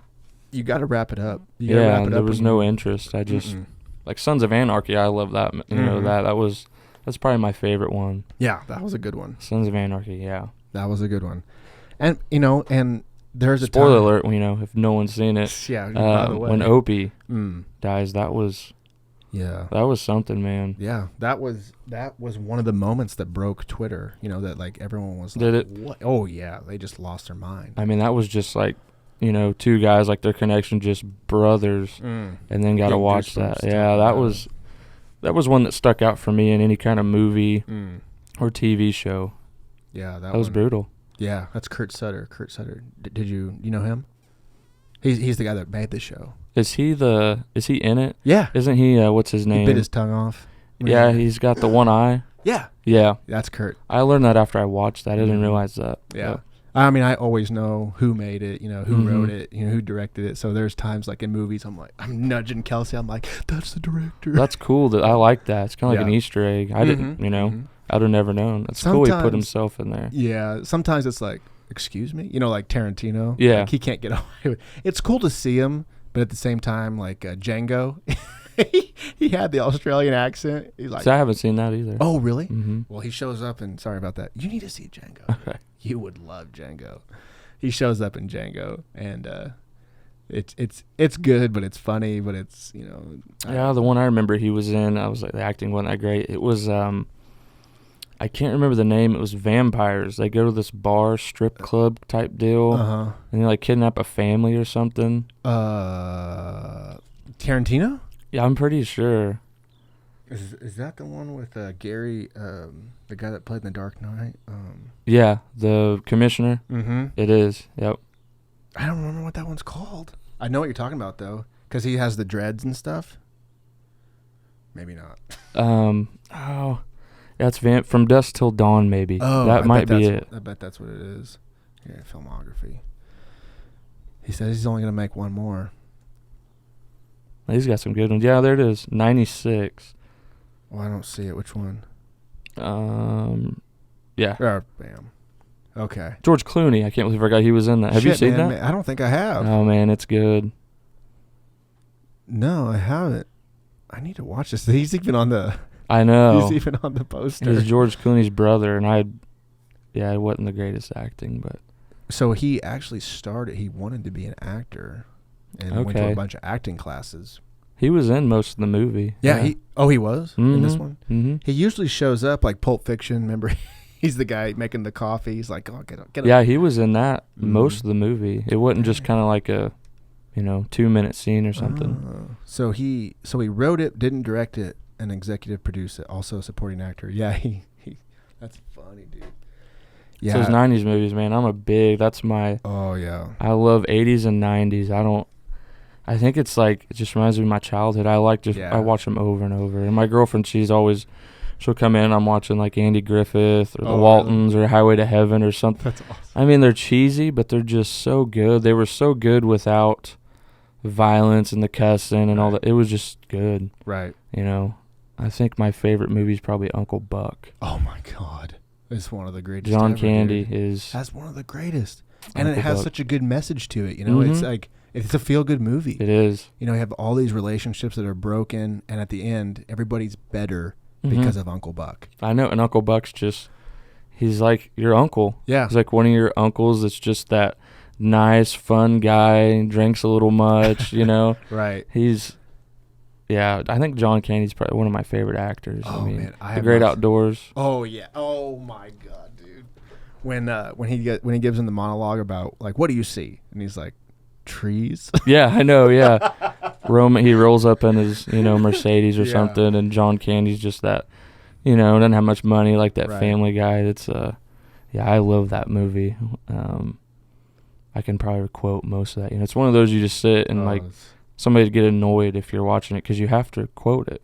Oh yeah. You know what's coming. Yeah. There's so many good moments that The are 80s, quotable. yeah, those are. I agree. It's similar to how I feel about the rock and roll of the 60s. There was nothing holding anybody back. It was Mhm. just all creativity. It's like, what if we do this? What if we do that? Kind of like God dang, what's the movie with oh jeez, everyone's gonna crucify me for this. The guy that got AIDS and ended up dying, and he's part of the band, and my alpha brain's failing me right now. He was Queen. I'm so sorry, Queen. Oh, okay. When they were recording and they had the tape and they had to like go back and they recorded on top of the vocals, and he's like, rewind it, and they went back. Like that sort of recording style. It wasn't as easy as it is today, where if you got your phone, you could record yourself. I know. And then you have an album. Mm-hmm. Like back in the day, it was way more difficult. But like you had all those bands, like I think like Jimi Hendrix and people like that were just really, to me, were really deeply creative in the purest sense. Like they were just exploring what sounded good, what sounded cool. And they didn't always get it right, Not every Jimi Hendrix song is incredible, maybe, but it was just a different time, Yeah, Anymore today, there's so much commercialism. Like there's always an era for anything, Yeah. know. For me, like the sports was the '90s. I'd mentioned that earlier, Yeah. like the Michael Jordan, the Right. Bulls of the '90s. Like right, I just don't think you can get that. I don't know, just that the way they were and like how they did it. It was just that. I'm trying to think of the word. I don't know. authentic or Yeah, it was just, there wasn't a lot of social media. There was none of that. yeah, And Michael Jordan was just worldwide. yeah, And he had like that. I don't know if it was because no social media, but he was like, didn't do anything bad until like his, the gambling stuff. Like, but it wasn't like he did something and 30 seconds later the whole world knows about it. right, They were just, I don't know, they were like larger than life, And maybe it's just Mhm. because I was a kid. That's when I, growing up, that's what I'd seen. But then you have like Mark McGuire and Sammy Sosa, yeah, that stuff. Like that's a memorable. Of course, you got the LeBron and mm-hmm. Stephen Curry and stuff now, they're incredible. But I just don't think they have that. They're just not Michael Jordan. No, absolutely not. I'm a Michael Jordan guy. Big There's that time. huge argument. Big time. I don't care what you do. You could do all the numbers, but they just weren't Michael Jordan. No. Anybody, okay, I get it. The stats, maybe LeBron has more of whatever. But listen, Michael played with the flu. I know. He played through that kind of stuff. Did you know what that actually was? You haven't. COVID-19? Probably. They would have probably ruled it that now. Right. You haven't seen it yet, The Last Dance. All right. You'll find out what that really was. You can tell me. Okay. I don't really know. I mean, I know that, like... The flu game, right? Yeah. I've seen, like, a little... Well, they ordered pizza. They were in Utah. Oh. And I don't remember if it was his manager, like one of his entourage, was like, I don't think you should eat that. He ate the whole pizza. Oh. Well, they don't know for Michael Jordan. He didn't like say straight up, but more food poisoning than the flu. Oh, okay. So like they were in Utah, and it's like I don't remember. It was like game 5 or 6 against the Jazz. Yeah, in the So, finals. Is there a conspiracy here? I guess so. I don't know. You could look it up, but that's just what I seen that. Yeah, because I always heard the flu game. Yeah.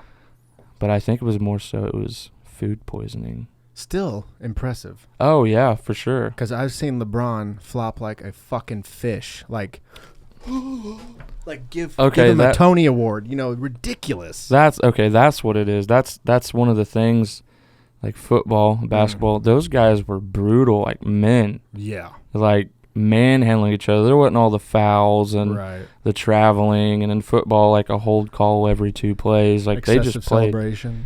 Right. Give They me a just break. they just played. Yeah. Why can't you celebrate? It's Right.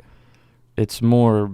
Back then, it was just a free for all, and I think it was just, Michael Jordan had to play against Larry Bird, Magic Johnson, and I mean, could you imagine if they would have had a team? Like I think it was LeBron, Dwayne Wade, like all the superstars. Imagine if Jordan was with Bird and Magic on the same team. Right. To me, Right. some of the crazy sports people out there are probably like, no. I just, what I see. But, yeah, that back then was just a different, like, again, the era. Yeah. Kind of like with country, I think the 80s was my favorite. Some people disagree. The 90s, Mm-hmm. and everybody says George Strait's the king, which is amazing. But I still, Merle Haggard is the king. Yeah. Right. And I mean, you just can't touch Merle Haggard. No, yeah. But it's like, again, it's with sports, some people say, no, George Strait, Garth Brooks, Right.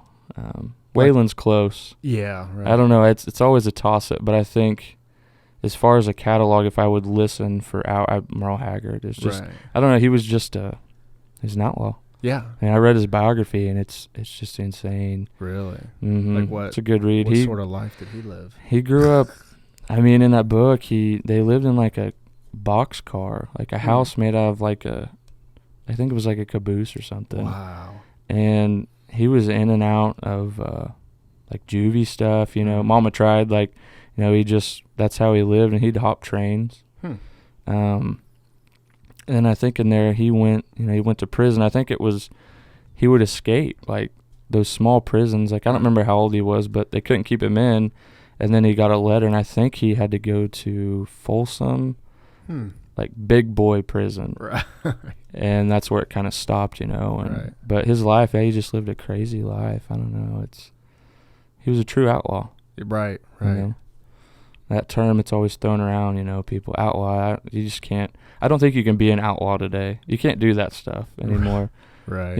It's definitely harder to at least to get away with, Yeah, there's not people hopping trains and doing all that stuff. Right. It's just so much more.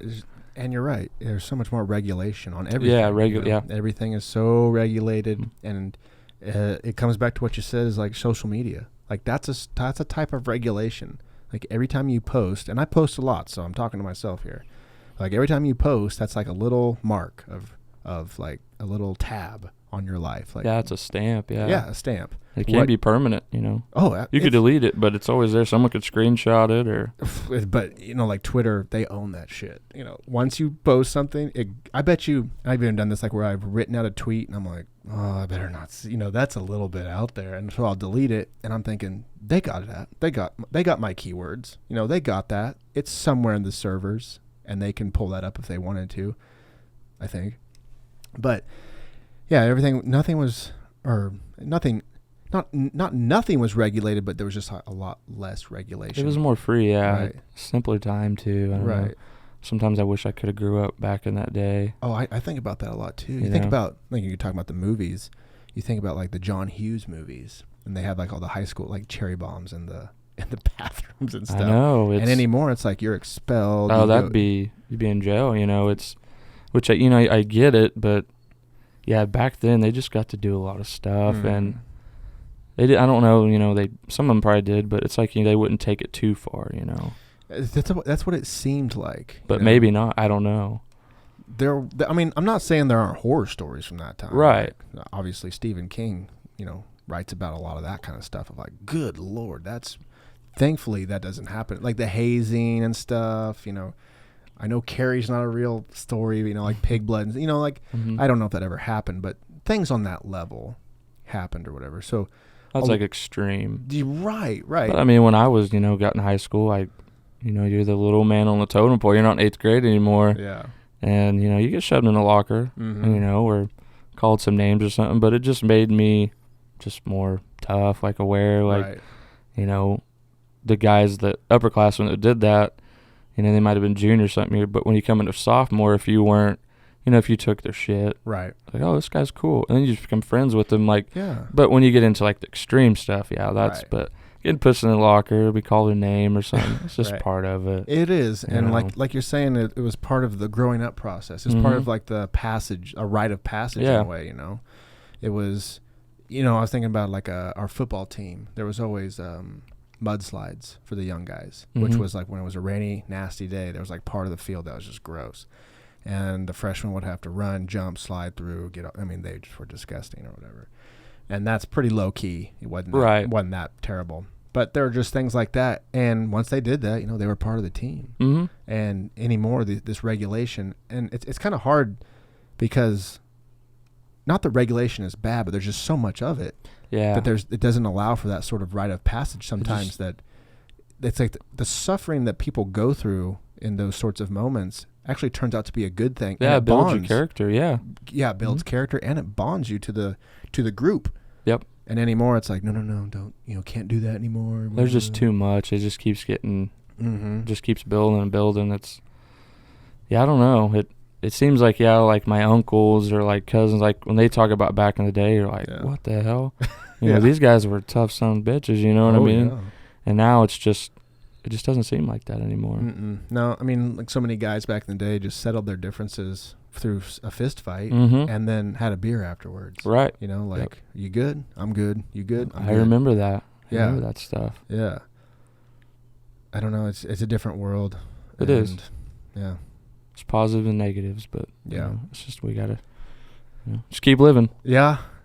It's the further separation is really bothering me lately, and it's like I feel like I'm a pretty isolated kind of guy. Like I can be by myself for long periods of time, but man, I miss people.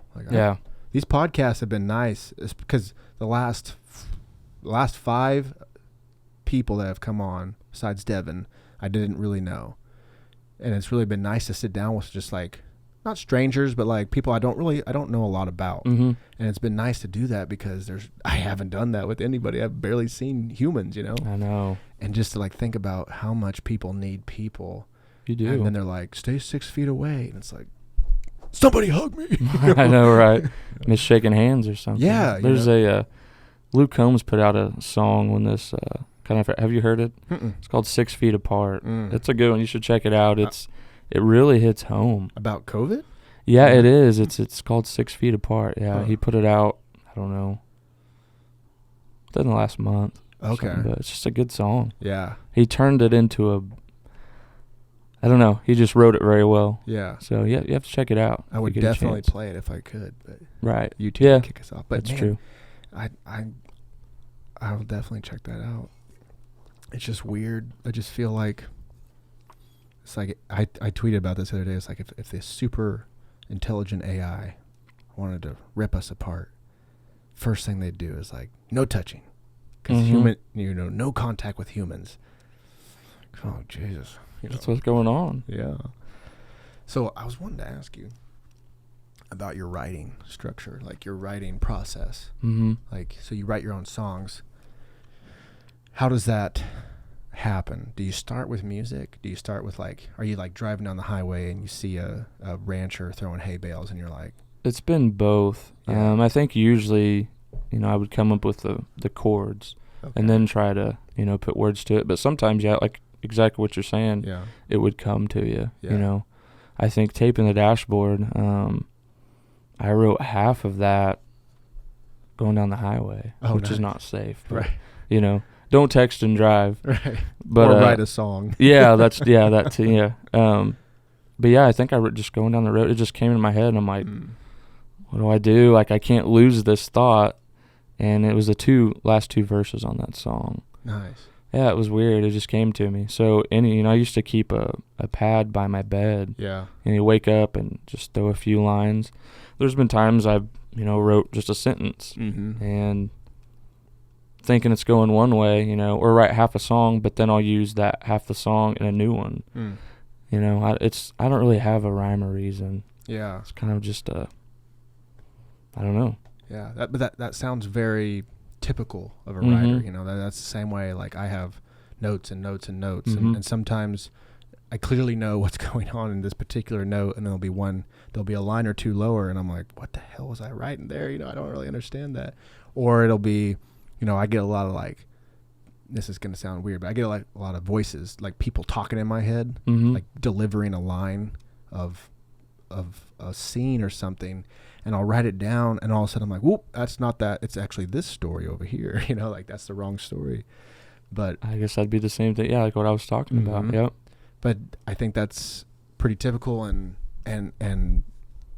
a good practice, you know, just to have a notebook and just allow things to flow out. Do you ever set time aside to like dedicate time towards creating music? Or I have, but it just doesn't seem like it works as well as just random. I think there was one night that I wrote 3 songs. I just was like, I feel like writing. So I went to the other bedroom, and I wrote 3 songs in like an hour. And I came back out, and my girlfriend was like, you wrote a song? I said, well, I wrote 3. She's like, 3? I was like, yeah, I don't know either. It's crazy. I don't know. But and one of them was American Like Me. So okay. Yeah, you heard that one. Was it at studio? Okay. It was the first one I did. So we can play that music.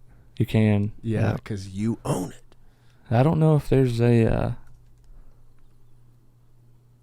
I guess I have one video of it. That one with the weird green screen looking thing, that's that song.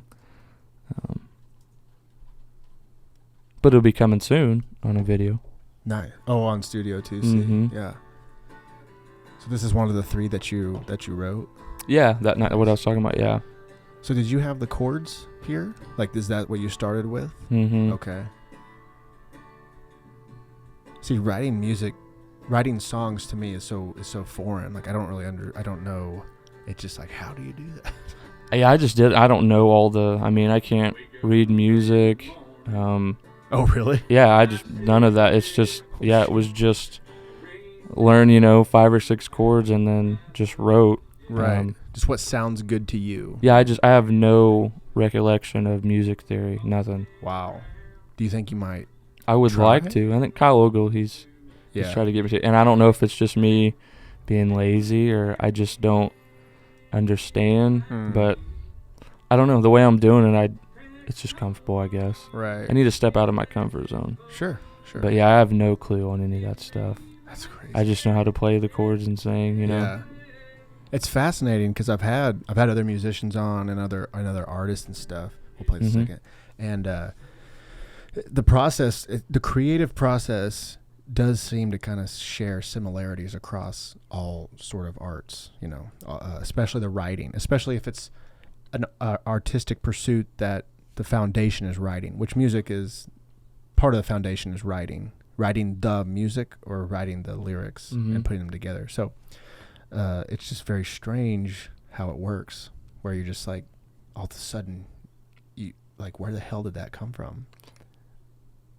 Yeah, it is weird. Yeah, even still, if I write a new song, they're just they're always different, and playing country, I guess I'm kind of fortunate because 3 chords in the truth, you don't have all this crazy stuff going on. Right.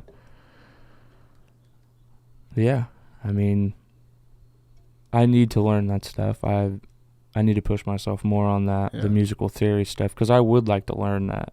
It's interesting. It's just so foreign to me. Yeah. And it's weird that I don't, It seems to be working out all right. It could work out a lot better maybe so. If I knew some of that stuff. Maybe so. Well, my mentor, Adam Ayers, one time I think I was asking him just some like life advice, like, can you give me some direction? And he like hesitated to tell me anything, and he's like, first off, let me tell you this. It's like, right now you're in an open field and you can go in all these directions and you can explore and do all these things. If I give you this advice that you're asking for, there will suddenly be a foundation of a house and you will no longer have an open field. And funny, it's very strange that he actually used the music theory example. He's like, some musicians start out and they don't have any idea of music theory, and they're not held down by that knowledge. They're just kind of free to explore and do things, and they're going to make mistakes, but mistakes create creativity, serendipitous type of discoveries. And he's like, but once you learn music theory, then you have like this foundation, And while a foundation is good in some instances, on other times it's limiting. But in art, and I talked about this with Devin last time on the podcast, is like limiting art actually somehow enhances it. You know, we were talking about like if you want to make a short film, about what? What are you going to make your short film about, you know? So you have to have some like limitations, like let's make a Western. All right, boom. You have these, you have an outline, you know, like Aliens could be in a Western, but you know, you have this outline of what could be possible and it helps you create. But anyway, that just made me think of that. Yeah, like with a song, if you're, you know, you could go to a breakup song or a party song, you know, or a song about someone that passed away. Like you could, you set that foundation. Right. You know, sometimes I'll do that. Yeah. But yeah, it's usually just random. Yeah. Yeah.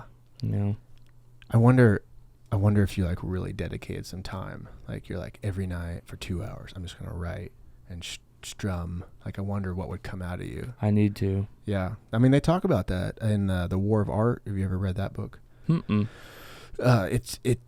I can't remember the author right now, but he just talks about how everybody fights against this force called resistance, and resistance will take whatever form it has to take to beat you. So it could be the voice in your head like, oh, you're too tired. You know, like you don't need to write music right now. You're too tired. Or you're not good enough to write music. Or it'll turn, like I've had it take the form of like actual people, and they'll say something to you and you're like, well, that's resistance right there. You know, it's trying to plant seed. It's trying to prevent me from doing the work. And that's what he would say is like, you got to do the work specifically for writing and creating. Like you got to put the time in.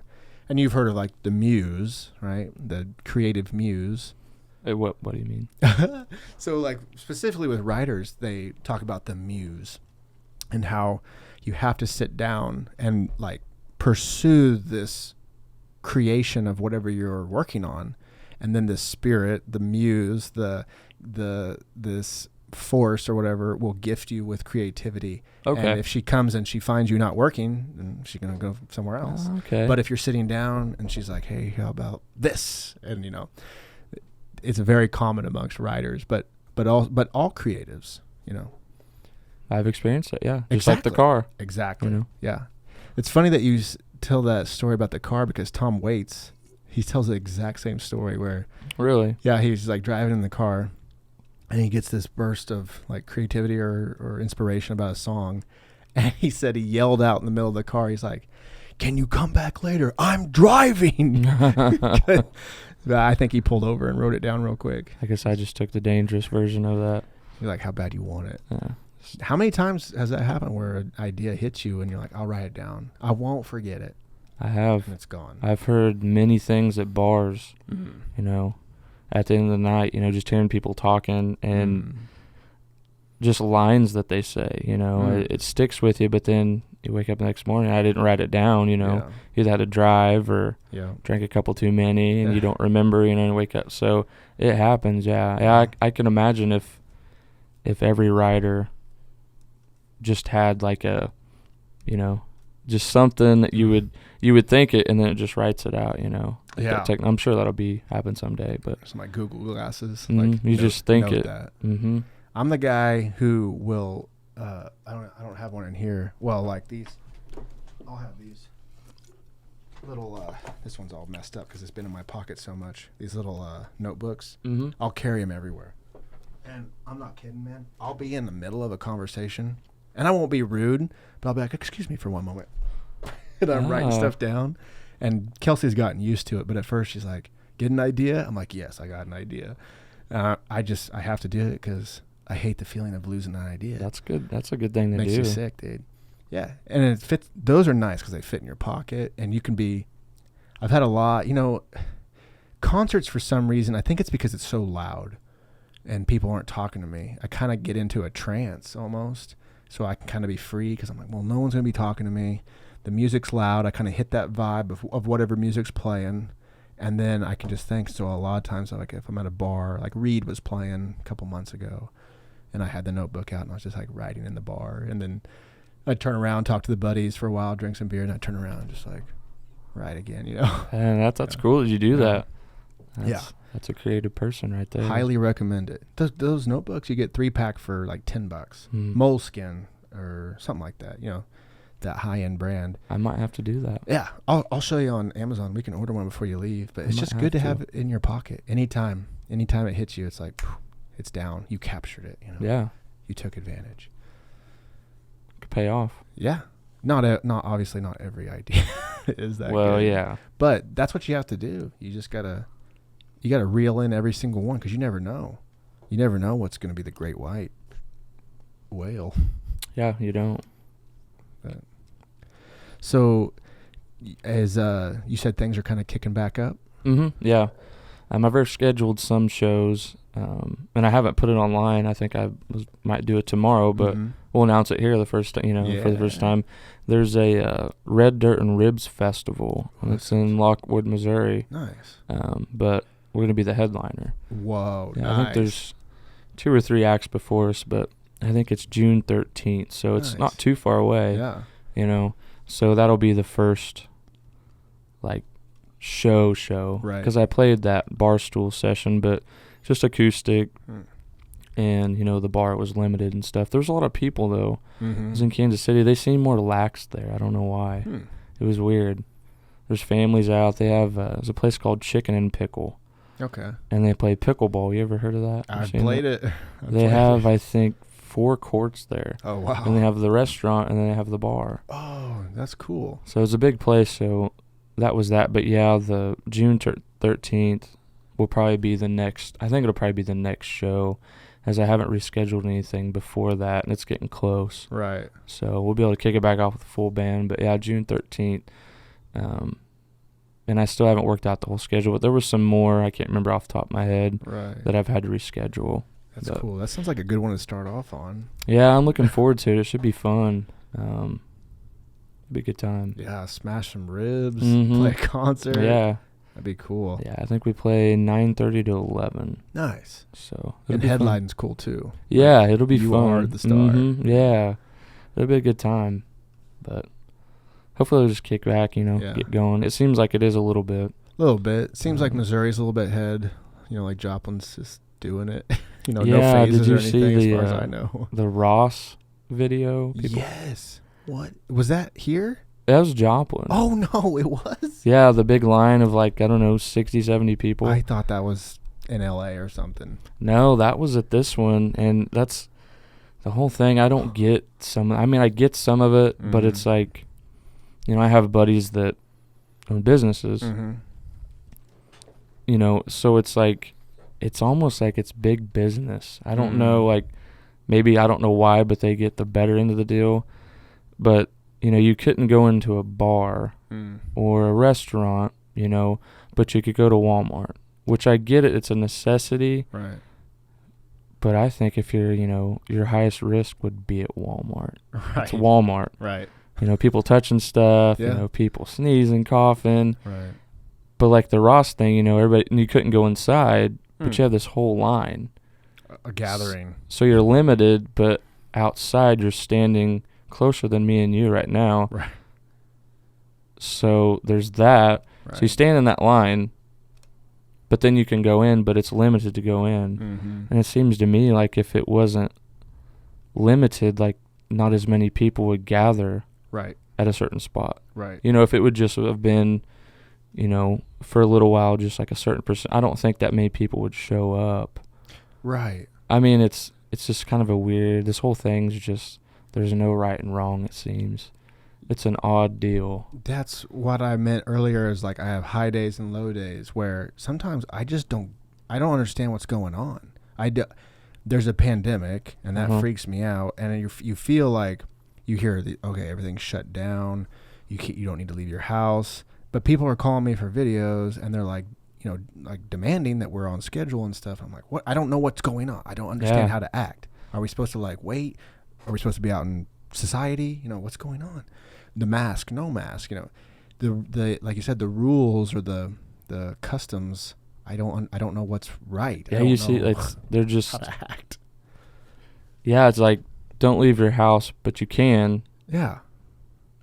I mean, it's just weird, but yeah, that always this stuff started. It's I understand you gotta go to Walmart, right? But it's like, why can't something else? It's just killing the small business, you know? Oh, absolutely. And I don't know, but yeah, it just doesn't make sense to me. I'm just like, you can let people stand in this line that's like 100 people long outside, right next to each other, but they can't all be in the store. I mean, I don't.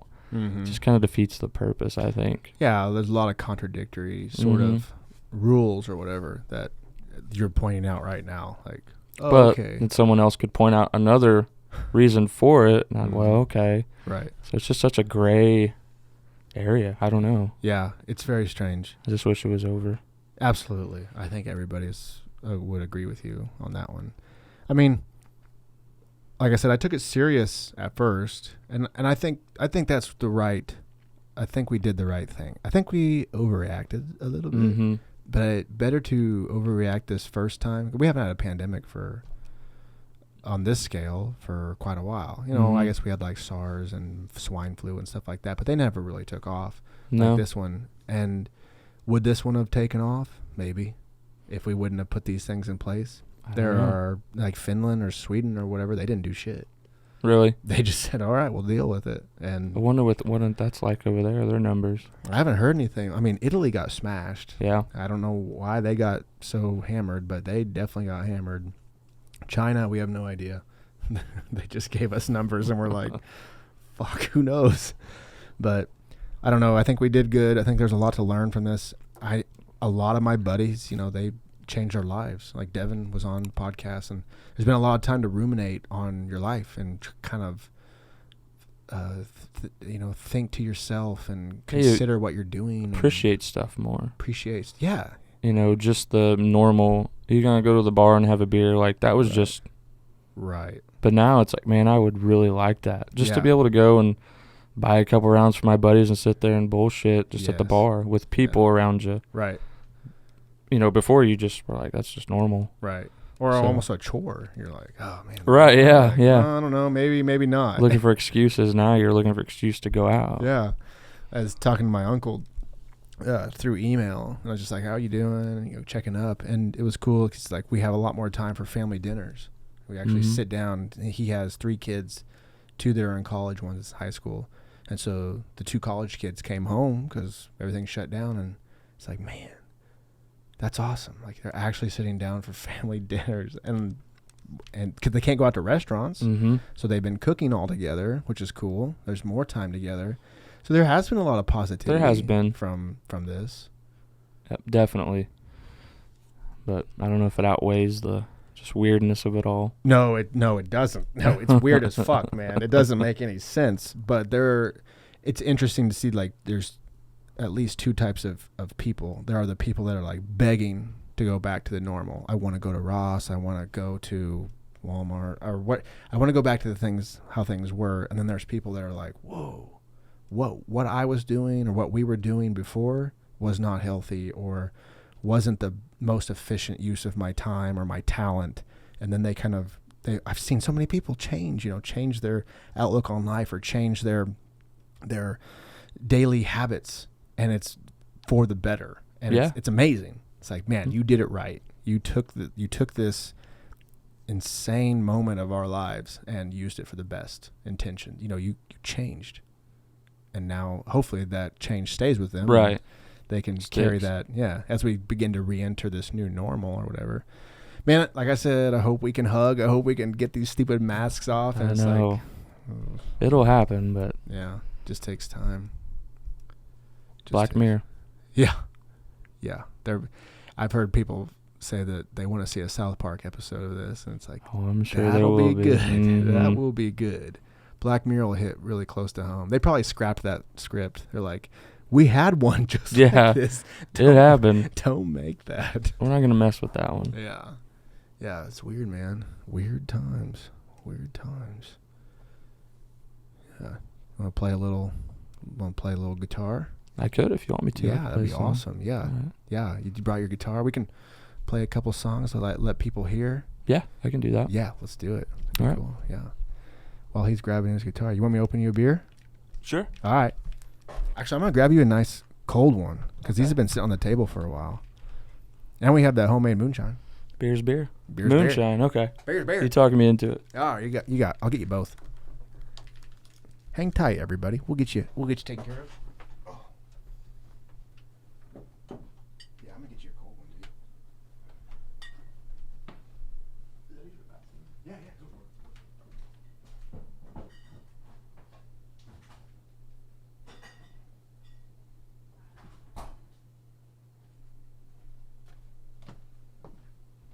La da da da dee, da da da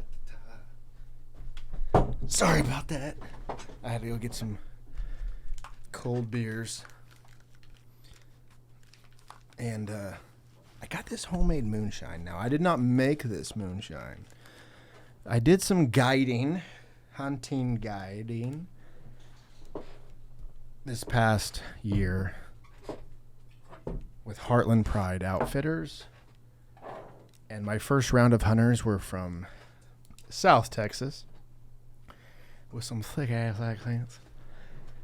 And this gentleman, guides get tipped with money. And sometimes gifts, but mostly money. And this gentleman tipped me very, very gratuitously. But he also gave me some of his homemade moonshine. Now, this cap still has the plastic on it. So when he handed this to me, I was like, oh, cool, thanks, man. Crown Royal Vanilla, thanks. And I'm not a big Crown Royal guy, Crown Royal Vanilla, but I was appreciative, and I figured that the rest of the guides and I could maybe have this for dinner one night, or around a fire or something. And before he left, I was like, hey, thanks for the Crown Royal. And he looks at me and goes, that ain't Crown Royal, boy. I was like, what? Yeah. So this is homemade moonshine. It is potent stuff. Might as well be gasoline or some sort of uranium-filled liquid. It is, but it's so smooth. It's like dangerously smooth. Dangerously smooth. But Tim wants some. Tim went to the bathroom real quick.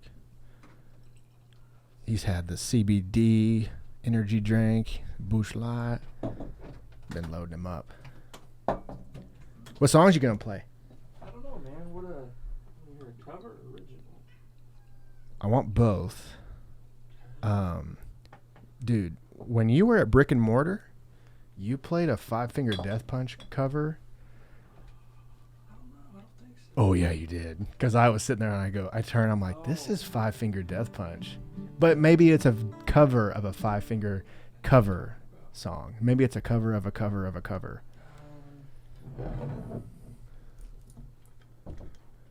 Do you want some rocks with this moonshine? You should take it straight.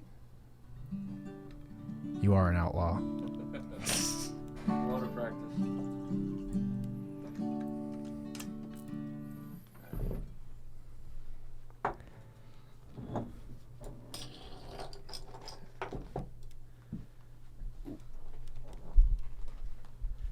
I wish Pamu was here so I knew how to set this mic up.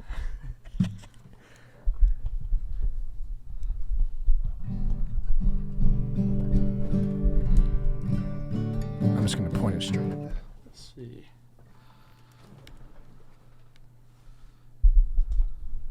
Hi, puppy.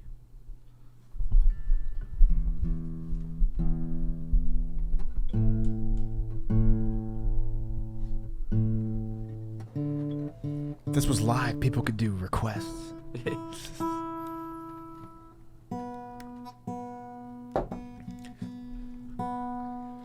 You can follow Tim on YouTube, and you got a Spotify too, right? Mm-hmm. I do. Yeah, I saw that. I've been trying to get Reed to make a Spotify, and I don't know. Reed's Reed. There's your fancy glasses. Yeah, bro. Yeah, like I said earlier, I think they're IPA glasses, but they'll That's work. good, yeah. They'll work. Supposed to enhance the flavor. I don't know. Huh.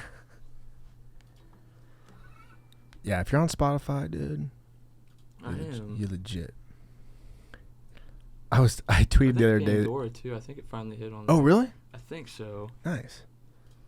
It took a long time. It was weird. Spotify and iTunes, relatively quick, but Yeah. Pandora was like a year. Whoa.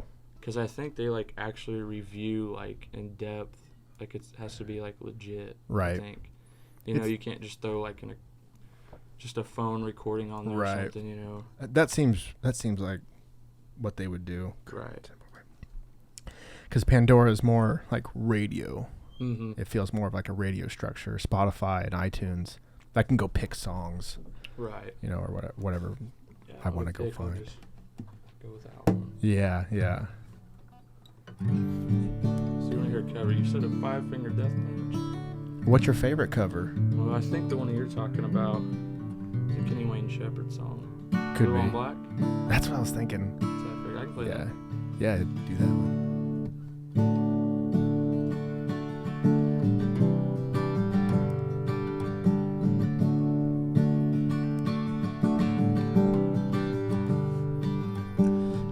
Night, it falls and I'm alone.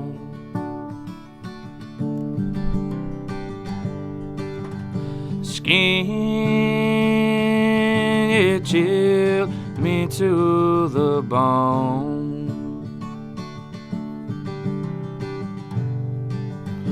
You turned and you ran, oh yeah, and oh slip right from my hand. Hey, blue on black, tears on a river, a push on a shove that don't mean much. Joker on Jack, match on a fire, a cold on ice, just a dead man's touch. Whisper on scream doesn't change a thing, doesn't bring you back.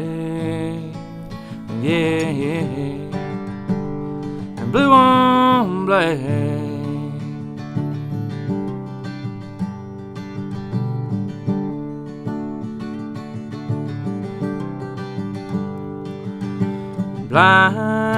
Blind, oh now I see.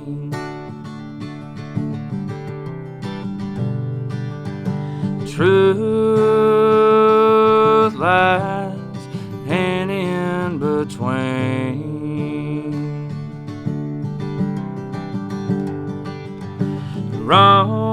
Wrong can't be undone.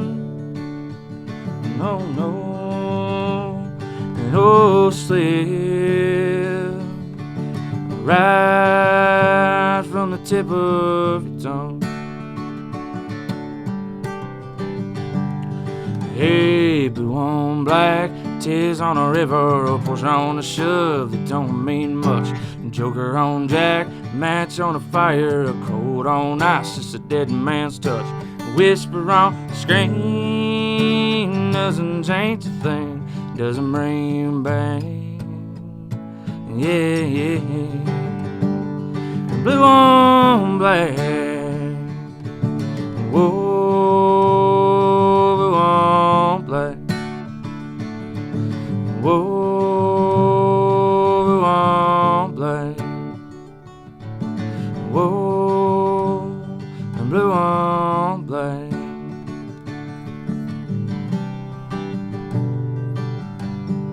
Yes, dude. Yes. So good. Oh, thank you, man. I love that. Yeah, you played that at Brick and Mortar. Is that the and one? Yeah. I was like in the middle of a conversation, and all of a sudden, like, caught my ear. I was like, wait a minute.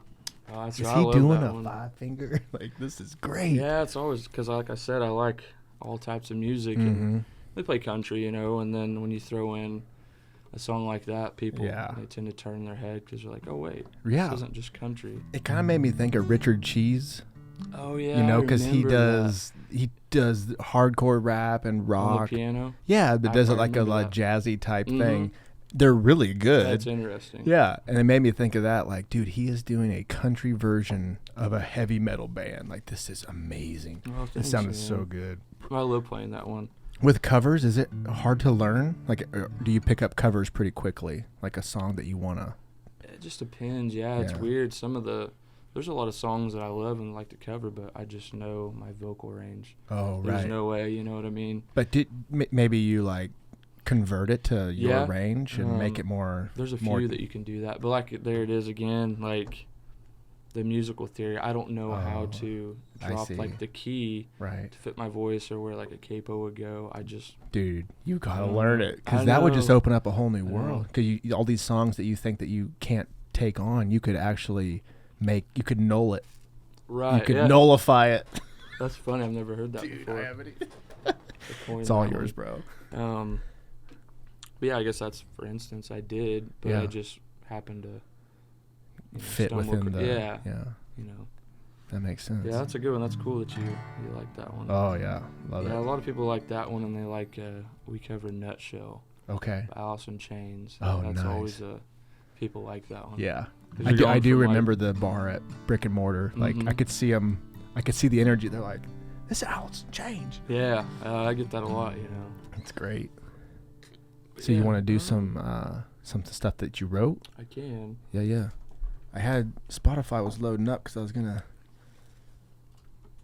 at least show people. Oh boy, logging in sucks. Guess I could put these back on. I was gonna say it sounded super good through the headphones, Did it? like a private concert in my head. I want to bump this mic. Oh, you good? You good?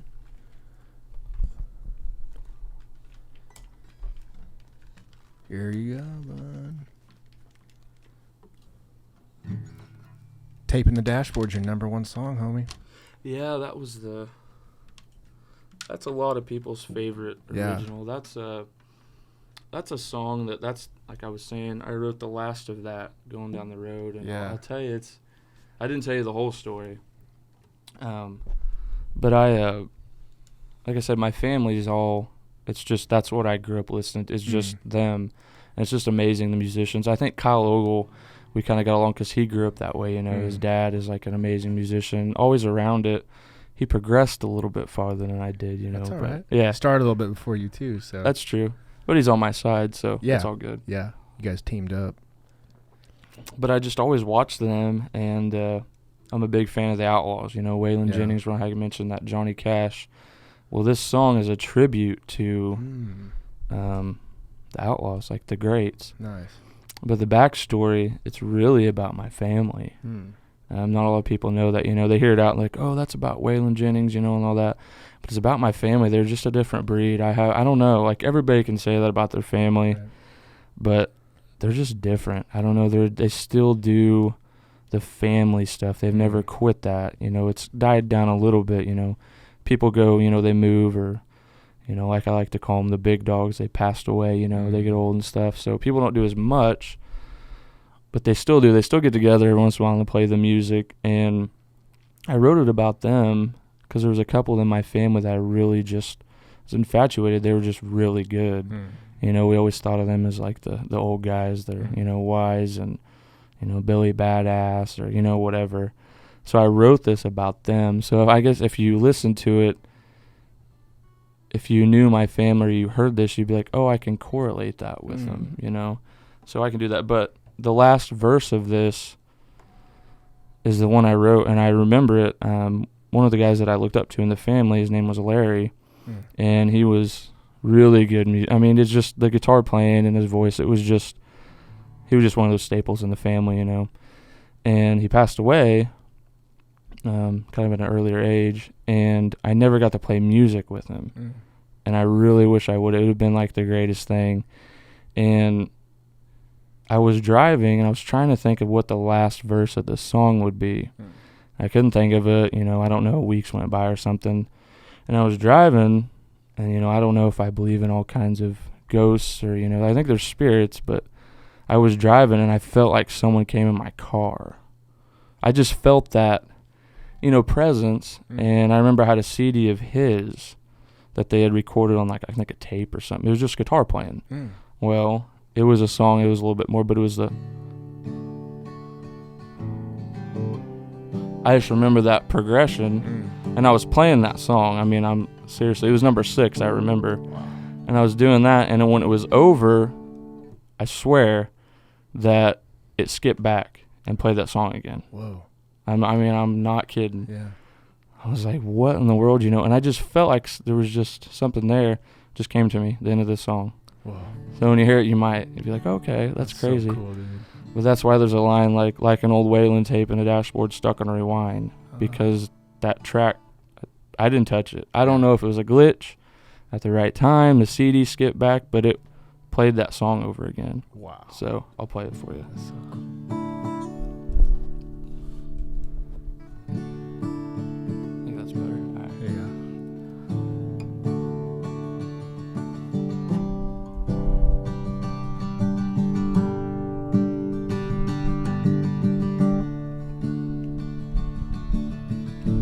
Ballroom stool under the neon light.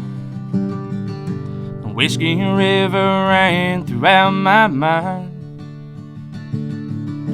And as I sit there thinking about my life, I wonder what it'd be like if they were here tonight.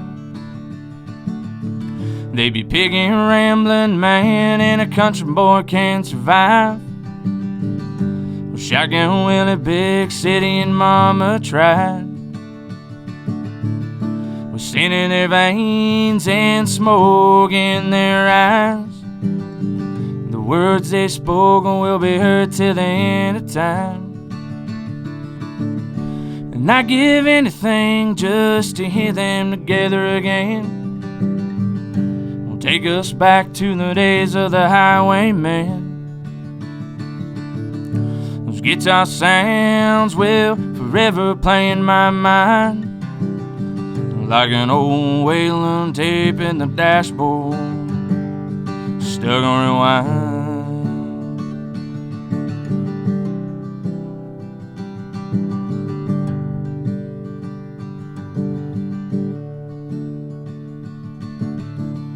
Well, fueled by pills and the 90-proof bottle,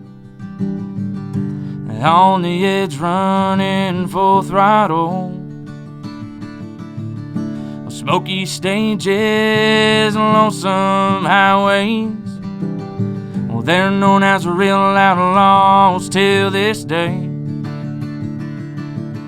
And I'd give anything just to hear them together again. Will take us back to the days of the highwayman. Guitar sounds will forever play in my mind, like an old Wayland tape in the dashboard, stuck on rewind.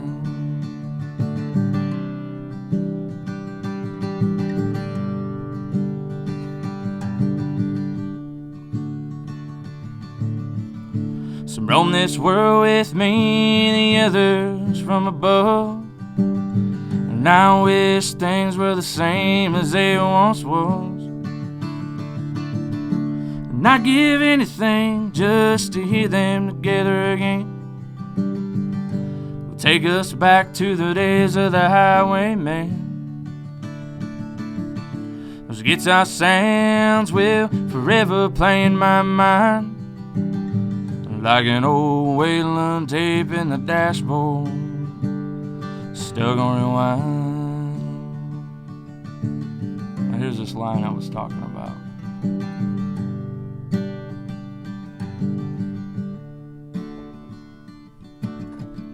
They live their lives through the songs they wrote, and you can still hear them through the radio. If they were right here by my side, they'd say, "Hoss, play it again, just one more time."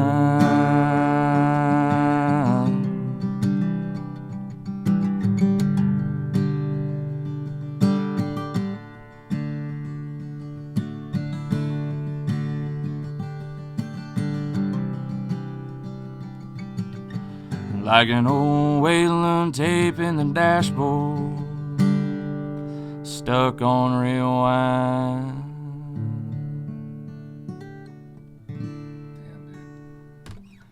Yeah.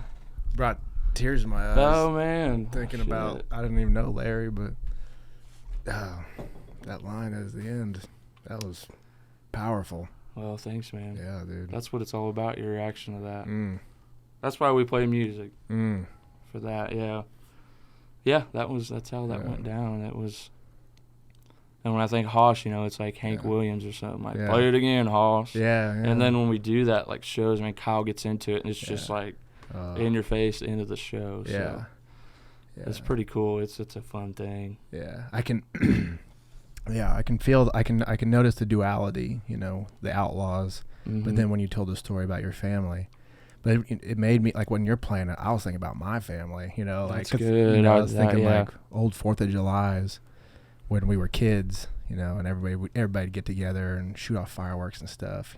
As those lyrics that you were singing, I was like, Well, that's cool. You relate to that like that. That's what you want when you write a song. yeah. It's specifically with the sound and then and in your voice and the tone of it harkens back to a simpler time. You're wishing for things to be how they used to be. Yeah, exactly. And 4th of July with barbecue is a very simple time in a boy's life. It is. Yeah, that's fun. Yeah, Man. that's what made me think of it. But man, that last line, that's Yeah, I don't think, some people, but I don't think that's anywhere. So you're the only person that has that online that I've told that story. Yeah. wow, dude. Because, of course, this is my first podcast. So Yeah. Well, I don't know what to do with my hands. I'm sitting there. yeah. Well, you got a guitar in your hand. Yeah, man, I'll tell you. Back in the day, like, I wouldn't even speak in front of class. Really? Remember in college I had a speech class and I skipped it. You really? I just didn't go because I was so terrified of being in front of people, thinking I looked stupid, or I'd say something wrong or someone would laugh, any of that. But when I got this, yeah, it like puts a barrier, and I was like, wouldn't even speak in front of everybody, then, a little while after, but being in front of a bunch of people, like putting my stuff out there that I wrote. So it's weird, the guitar, it makes you like, they're like sunglasses. And you put sunglasses on, it's easy, no one's looking at you. Right. Like they don't, so yeah. That's cool. Because if it wouldn't have been kind of douchey, I would have wore sunglasses, because you're like, you feel different when you have a guitar. It's part of that outlaw look, bro. I know, yeah. Eric Church can pull it off, but yeah. I think if You most could people pull it do off. You could pull it off. Maybe if I had a couple songs on the radio, you could. Right. No, fuck radio, dude. We got Spotify. We got YouTube. That's true. It's a new age. That's how it works now. Yeah. Radio's still important, though. But it's the digital age. It is. I know. It's good and it's bad. Right. Right. It's easier to get your stuff out there, but it's easy for everybody. Yes. So it kind of like saturated the market. Absolutely. Same with the video. Is it? Yeah. Yep. Back in the day, it was very clear cut. You go to a studio likes you, likes your idea, they pay for it, you get a movie. And there was, 10 movies at a time. Now it's YouTube and Vimeo and Hulu and Netflix and Amazon and HBO, and which is awesome because there's a lot more opportunity, but there's so much more competition and it's so saturated. Mm-hmm. So and it's crazy to think about, like, TikTok. TikTok is a place to go and laugh. Yeah. So I don't have to go to Hulu and watch a comedy series. I can go to my phone on a social media quick platform fix too. Yeah, and just flip forever and just laugh my ass off. So not only are you competing with other artists, you're competing with other platforms. Yeah, and I would think back in the day, like George Strait started out. If you didn't sound like George Strait or had that kind of voice, like you're not gonna make it. Yeah. But now auto-tune, anybody. It's more of a, because I see these crazy songwriters and like, Cody Jinks and like Tyler Childers, like they're becoming big. They've made it, but before it's like, they're not auto-tune. It's like they're genuine. They didn't have the look like the. I'm not gonna drop names, but because I like all country music, but it wasn't like their image and stuff. It was their music. It was based on their talent. Yeah. Now you could throw somebody together that might look like Brad Pitt or something, and auto-tune his voice, and it's just sweet. Right. They become popular, and you got this guy that's writing this stuff that maybe some people don't understand. Right. They don't have that, they just want to hear the watered down lyrics and just dance. Right. You have someone that's writing some crazy good stuff and it just doesn't get attention. Right. Yeah, that goes back to that commercialism of today, like the 3-act structure for movies, and I don't know, 88 beats per minute for the song. If you do the 88 beats per minute, it's going to be played on the radio, and all the movies, all the 3-act structure movies are going to use it, It makes me think of, my brother got into Johnny Cash for a while.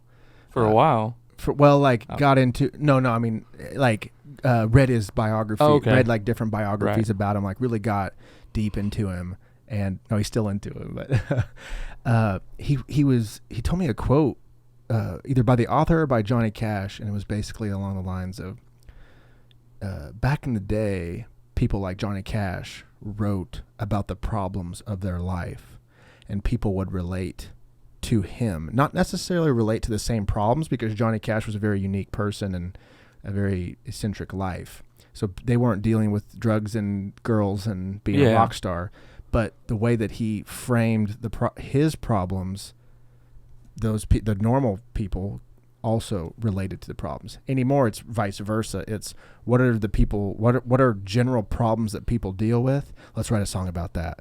And it's like, well, you don't really deal with that. Like, the artist isn't really dealing with this problem of not having money or feeling purposelessness or whatever, or my marriage is falling apart or I'm having an affair, whatever it is. They're not dealing with that. They're just like, this is a catchy, toony song and these are potent lyrics. But when it comes from a person like Johnny Cash or any of those guys that actually lived it, and while they're writing the song, they're going through that moment of their lives, it's a different energy, Mm-hmm. When you hear it, you're like, wow, I feel conviction in this guy's voice or his music, Yeah. Johnny Cash, that's a different, it's funny, you go anywhere and there's people at the bars like, oh, you play country, wow, or, well, I don't like country. And then I'm always like, do you like Johnny Cash? I was like, yeah. I've never met anybody that was like, Johnny Cash sucks. Even like metalheads, like they're like, hell yeah, Johnny Cash is the shit. Oh, absolutely. He's like the only, I've just never met anybody, I don't know, someone might be out there even watching, I don't know, that they don't like Johnny Cash, but go away, turn it off. Yeah. We don't want you. Yep. Yeah, I mean, he's Special an icon, character. He's an American icon. That's we take a lot from other cultures, but baby, Johnny Cash is ours. Johnny Cash. In fact, that's funny. Five Finger Death Punch has that American Bamf or whatever that song is, where they go through all the things of America. Johnny Cash is on there. Oh, really? Johnny Cash, PBR, NASCAR. Yeah. PBR, that's what my bass player drinks. Oh, yeah? Yeah, PBR, yeah. That's good stuff. Yeah, and he, like you said earlier, if you didn't sound like George Strait, then people wouldn't take you seriously, or like you couldn't get on. Yeah, if you didn't have like legit But think about voice, Johnny Cash. He was different, yeah. Mm-hmm. It's a very unique type of voice and way of singing too. It was almost like a folk singer in a way. And like, Boy Named Sue, that's not really, that's a stock song, he's. Yeah, and he grew up doing, gospel music. That was his thing. His mom was real big into it. The same with Willie Nelson. Like Willie Nelson is the shit, but his timing it's just weird. Like he just does it different. I know the way he sings a song, it's not your normal pattern. It seems like it's just weird. Right. He's an icon too. I named my dog after his guitar, Trigger. He has a guitar named Trigger? Yeah, Willie Nelson. He's had it. I don't know though. I mean, I'm not real versed in what it's like an old classical. I think Martin. That's why it has an iconic sound. Huh. It's not just your normal, acoustic guitar. I think he's had it since the 60s. Wow. And he has his own tech because if you look at it, all this is like gone. Oh. And it's worn so much from him over, I don't know, 50 years playing. Right. Yeah, he still has the same guitar. Like over 40 years. Wow. And he has one guy, and there's like a bungee strap. Holding it together. Yeah, on a part of it. You have to look it up. What? Yeah, just put in Willie Nelson Trigger. But yeah, that's my dog's named after it. Oh, someone's repairing it. Hi, I'm Mark. Look at that thing, dude. Yeah. Oh my gosh. You weren't kidding, dude. That thing has seen some shit. I think it has some like knife carvings on it from like, maybe like some artists. Yeah, look at that. Wow. He never could get that sound. Yeah, nothing else. So he just kept it. He just plays. That's what he plays. Is that a unique head? How he has Let's it? see it. It was kind of like open.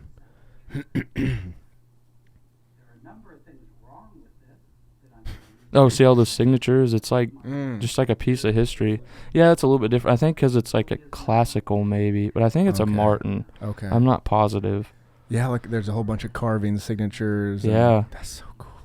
I mean, imagine Man, what that thing's worth. It just needs to be in a museum. I'm sure it will be. Just preserve that for all time. That's so cool. Yeah, it's iconic. It's crazy. That is amazing. I never knew that. I never understood that guitars could be so different, and people like they create these unique sounds, and like a Fender, and it's it's almost like weed strains, where it's like a Fender 5000, blue knuckle, Right? A blue knuckle, and I mean, I don't understand any of it, but it's crazy how you like musicians will be able to tell the difference, or like the tiers of different guitars. Yeah, it's just when you pick it up, you can just tell. I Mm-hmm. mean, just by strumming a few chords, and that's how, I don't remember who it was, told me, like, don't go for just the name or, like, oh, this is a popular guitar, play it, because it's like fit to you, If you pick it up and it'll feel right. Someone else, it could, sound like shit, or, it could be a cheaper one, but it just feels good. So it's like a glove almost. Right. Makes me think of like Harry Potter and wands. Right. Like, I actually watched that for the first time, I don't know, a couple months ago. Did you like it? Yeah, I think I watched the first one. My girlfriend had me watch it. Yeah, it was yeah. all right. It was Yeah. good. But I haven't dove in the other ones. Yeah. I just always thought Harry Potter. Yeah, I mean, yeah, it's Harry Potter's classic, especially if you read the books. I didn't. You could have got a lot of points in that. I think it was called Reading Counts or something. Did you do that? Oh, we did an accelerated reader. Maybe that's what it was. Yeah. They were worth a lot of points. Oh, they were fat books. Yeah. They were easy reads though. I'd never read them. For like I was probably like 10 or 12 or something, but man, you just they were fat, but you blitzed through them. They weren't hard. But yeah, the wands, they go into the wand shop. Yeah. And I kind of feel silly, rock stars and Harry Potter, but the wands kind of pick the wizard, but that's kind of the same way with guitars. Yeah, that'd be exactly. It's exact. My buddy and I, so when we were in California the first time, we were 18, 19, and me and my buddy Josh Davis and I both moved out to California, Orange County. And his grandparents lived out there, so they gave us a place to live. And so we were young, didn't have a lot of money, and his grandpa had a hot tub in the back, a pool and a hot tub. So we were back there all the time. Oh, you got made. It was free, yeah. But we started kind of getting into guitar, and there was a guitar center somewhere in Orange County, and we would go in there and hang out and look at all the $1,000 guitars or whatever. But that's what the guy told us for a long time, because I went off how they looked. So I'd see one that was like black and white, had weird cuts on it. I'm like, I want that one. He's like, you need to play it. And I gave up after a while. I played for a while, did good. I got big fingers, and I found other things. But Josh played for quite a while and probably still plays and does really well. But I do remember that the gentleman would grab the guitar, and we'd go into this acoustic room. Oh yeah. And allow us to play. And Yeah, there's usually a Taylor room and a Gibson Martin room, the ones that I've been to. What's the difference? Just the brand. Oh, okay. Kind of like Nike, Reebok, Adidas. Okay, right. Those are like Martin, Taylor, and Gibson are the top. Fender? I mean, it's in there, but Okay. it's not quite on. I guess it depends on what model, but usually most of the professionals you see, they'll be playing a Taylor or a Martin or a Gibson, and that's what I would like to have one. A Gibson Hummingbird, they're nice. Hummingbird. Let's check it out. They're real nice. Gibson, yeah. But I think they're, I don't know, $3,000 or something. Oh, they look cool. See, I always go off looks. Yeah, one on the right or the left. This one? Yeah, like that. Oh, that's nice. Oh, cool. It's got a cool little hummingbird design in there. They have a dove too. Huh. Yeah, that's pretty iconic. Sunburst, vintage Sunburst, about $4,000. Yep. Ooh, dude, you'll get one. I You'll hope get so you'll get a whole someday. bunch of them. One of these days, I Get want it to come for to a hell yeah. I want to come to a Nowell concert where you break your guitar. Well, I could get a cheap one and break it, make I it want look you to cool. break a hummingbird. Dude. Yeah, that would be great. You'd have made it then. Yeah, like, break it. That's so cool. Dang, dude. Gibson, Martin, Taylor. Mm-hmm. Yeah, it's so strange. I just don't think I have an ear for it. Like I can't. Maybe if I was around them more, I could pick up on it. I don't know if I could pick up if there's someone just started playing, but You'd have to play it. yeah, if you pick it, you can kind of tell. But there's been some. I had a Seagull, and Kyle actually plays a Seagull. Mm-hmm. They're nice. I Really? mean, very nice, and they're affordable. Yeah. They're not $3,000, and they play Right. really well. Is three? I mean, in the guitar world, is $3,000 or $4,000 expensive? I would say so. Yeah, it's up there. yeah. Like, is there there's $10,000 Oh, I'm guitars? sure. Yeah. 50,000. Oh, probably. What Yeah. was it? I seen something online the other day. I don't remember. Someone bought someone's guitar and it was like $350K or something. But it was because it was their guitar. It's like a Willie Nelson trigger. Right, Yeah, something yeah. like that'd probably be well over that. That's like priceless. yeah, that there's point. that should end up in a museum. There's just Yeah. no. Right. Some billionaire just buy it and then put it in a museum and just be like, Yeah. that's crazy. What about like handmade guitars, like individuals that make craft? Right, guitars? well, Is that's that- what this is. Oh, really? Yeah, it's a Morgan. They're handmade in Canada. Okay. And I think they make like 100 a year, not thousands. They make 100 guitars? I think it's 100, yeah. That seems like so. Yeah, oh yeah. little. I mean, That's crazy. yeah. But yeah, I stumbled upon that, and it's got like French walnut. I don't know if you noticed the back. Mhm. It's always people are like, damn. Mm-hmm. Wow. That's beautiful. Yeah, and it plays really well. It's cool, but yeah, that's more. I was gonna say that there's your top like commercial brands, Right. and then you get into the custom ones, and those those could probably get crazy expensive. I bet. Yeah. Handmade. I bet there's some guy out there just makes like one or two a year, and that's all he does. I'm sure. Yeah. Does the wood change things? I'm sure that does. Yeah. I mean, I'm not. That's what I said, man. I'm so like with the musical theory or like Yeah. instruments, like how they're made. That's. I just play and sing. Yeah, I know it's so much talent. It's kind of dumb that I don't know that stuff, but I think that one has French walnut on the back, and you can't get that. It's like only a certain amount can be shipped over here or something, right. Imported. And I think the tuners are ivory. I think. I don't know. I think. Like real ivory. I think so. Elephant ivory. Or I don't know. Elk teeth. I don't know. There's something. That's cool. I can't remember what it. Yeah, because I bought it and then I emailed the company and asked them about it because there wasn't You much bought it online. from like an individual. Mhm. Okay, nice. And they kind of sent me the rundown, but I think that one there was 3 of them made or something like that. Wow, dude. Like that type. That's so cool. Yeah. I bet you the type of wood and all that changes. All the Yeah, you acoustics of notice. it Yeah. and- I don't know. Like rosewood, I think is Mhm. popular. It does though. The wood, yeah, that's a big deal right. with that. The neck, what it's made out of. That's about all I know. Yeah, it reminds me of Kelsey because in 2015, Kelsey could not forward me an email. Like she was so computer illiterate. She didn't have a laptop. She didn't have any computers.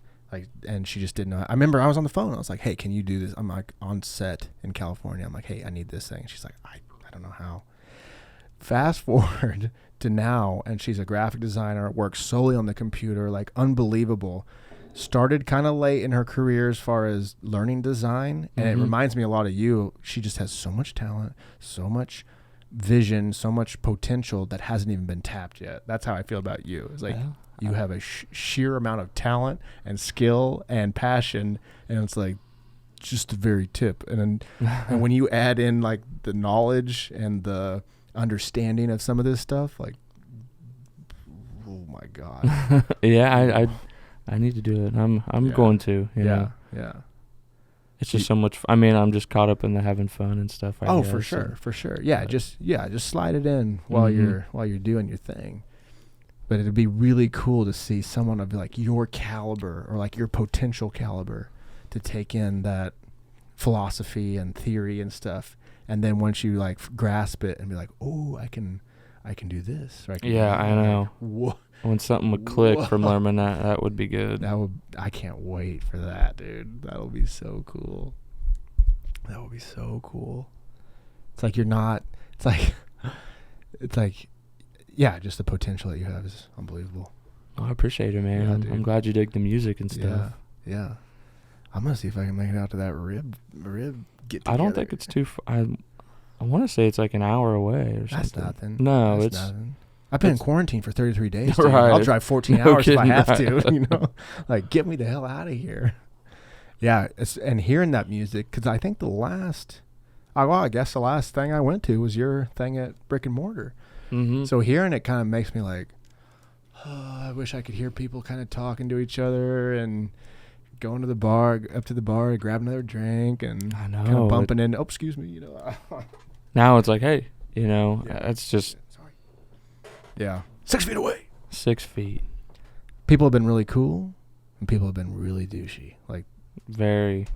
it's like, And I've seen people, just they're walking in the store, like, even if they have a mask or something, and then, you got those, I guess you called them Karens.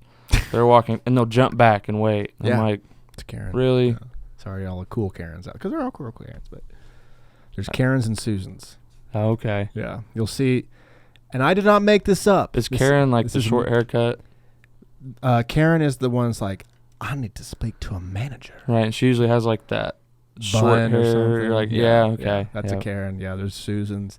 And that's just from meme culture. You know, Mhm. those are just, whatever. But yeah, there's a lot of those. There is. Yeah. Kelsey got bitched out the other day at Walmart. She was in line to check out. There's a cart behind her. It's kind of like tight line to check out. The girl in front of her turns around. She goes, "Can you get any closer?" They both had masks on, and she's like, "Well, I'm sorry. I apologize. I got a cart behind me. I'm as far away as possible." She should have been like, why so serious? Just fuck with their mind. I've been in quarantine Yeah. for too long. She deserved it. It really scared her. Yeah. There's some pretty sad videos that have popped up. People coughing on each other and I've seen that, doing it on purpose, and they got like arrested Right. and stuff, which that's Yeah. stupid to do. I mean, but mostly women. Like the girl, you see the girl at the Verizon store. Just, Mm-mm. oh my gosh, just yelling and I mean, people were just like, I need you to leave. Like you have to leave. And I she's couldn't like, I'm not imagine. fucking leaving. And it's There's no crazy. way I could act like that. I just can't. I could not get drunk enough to act like that. No. I mean, get very one, polite. you shouldn't be like that. And the people at the store aren't like, I want to be here. They're not like, right. they're dealing with stuff all day. They're at work. Like, why make it harder on them? Right, It's not exactly. their fault. Not at all. I worked at a Verizon for a Oh, brief really? stint, and I remember this guy came in and threw his phone at me. I was like, man, if I wasn't at work, but he threw it. hell? He's like, here. I was like, up. What's going on? He's like, I broke my phone. I was like, okay. He's like, well. I'm like, well, we're not a repair store. You just, we sell them. And he was mad at me because he broke his phone. It was my fault. Right. So I could never go back. I did it once, the customer service, and there's no way. Yeah. I mean, I remember people would come in and just throw their bills at, like, workers, and it's like, and it was always like you would tell them, you'd explain it to them, and they're like, oh. It's like, well, you did this, Mm-hmm. and they just can't believe it. It's like it's your fault Right. because you work there. Right. I mean, there's been times, like, if I call customer service on something and I'm really mad, about something, I always try to be nice sometimes, and then you apologize, Right.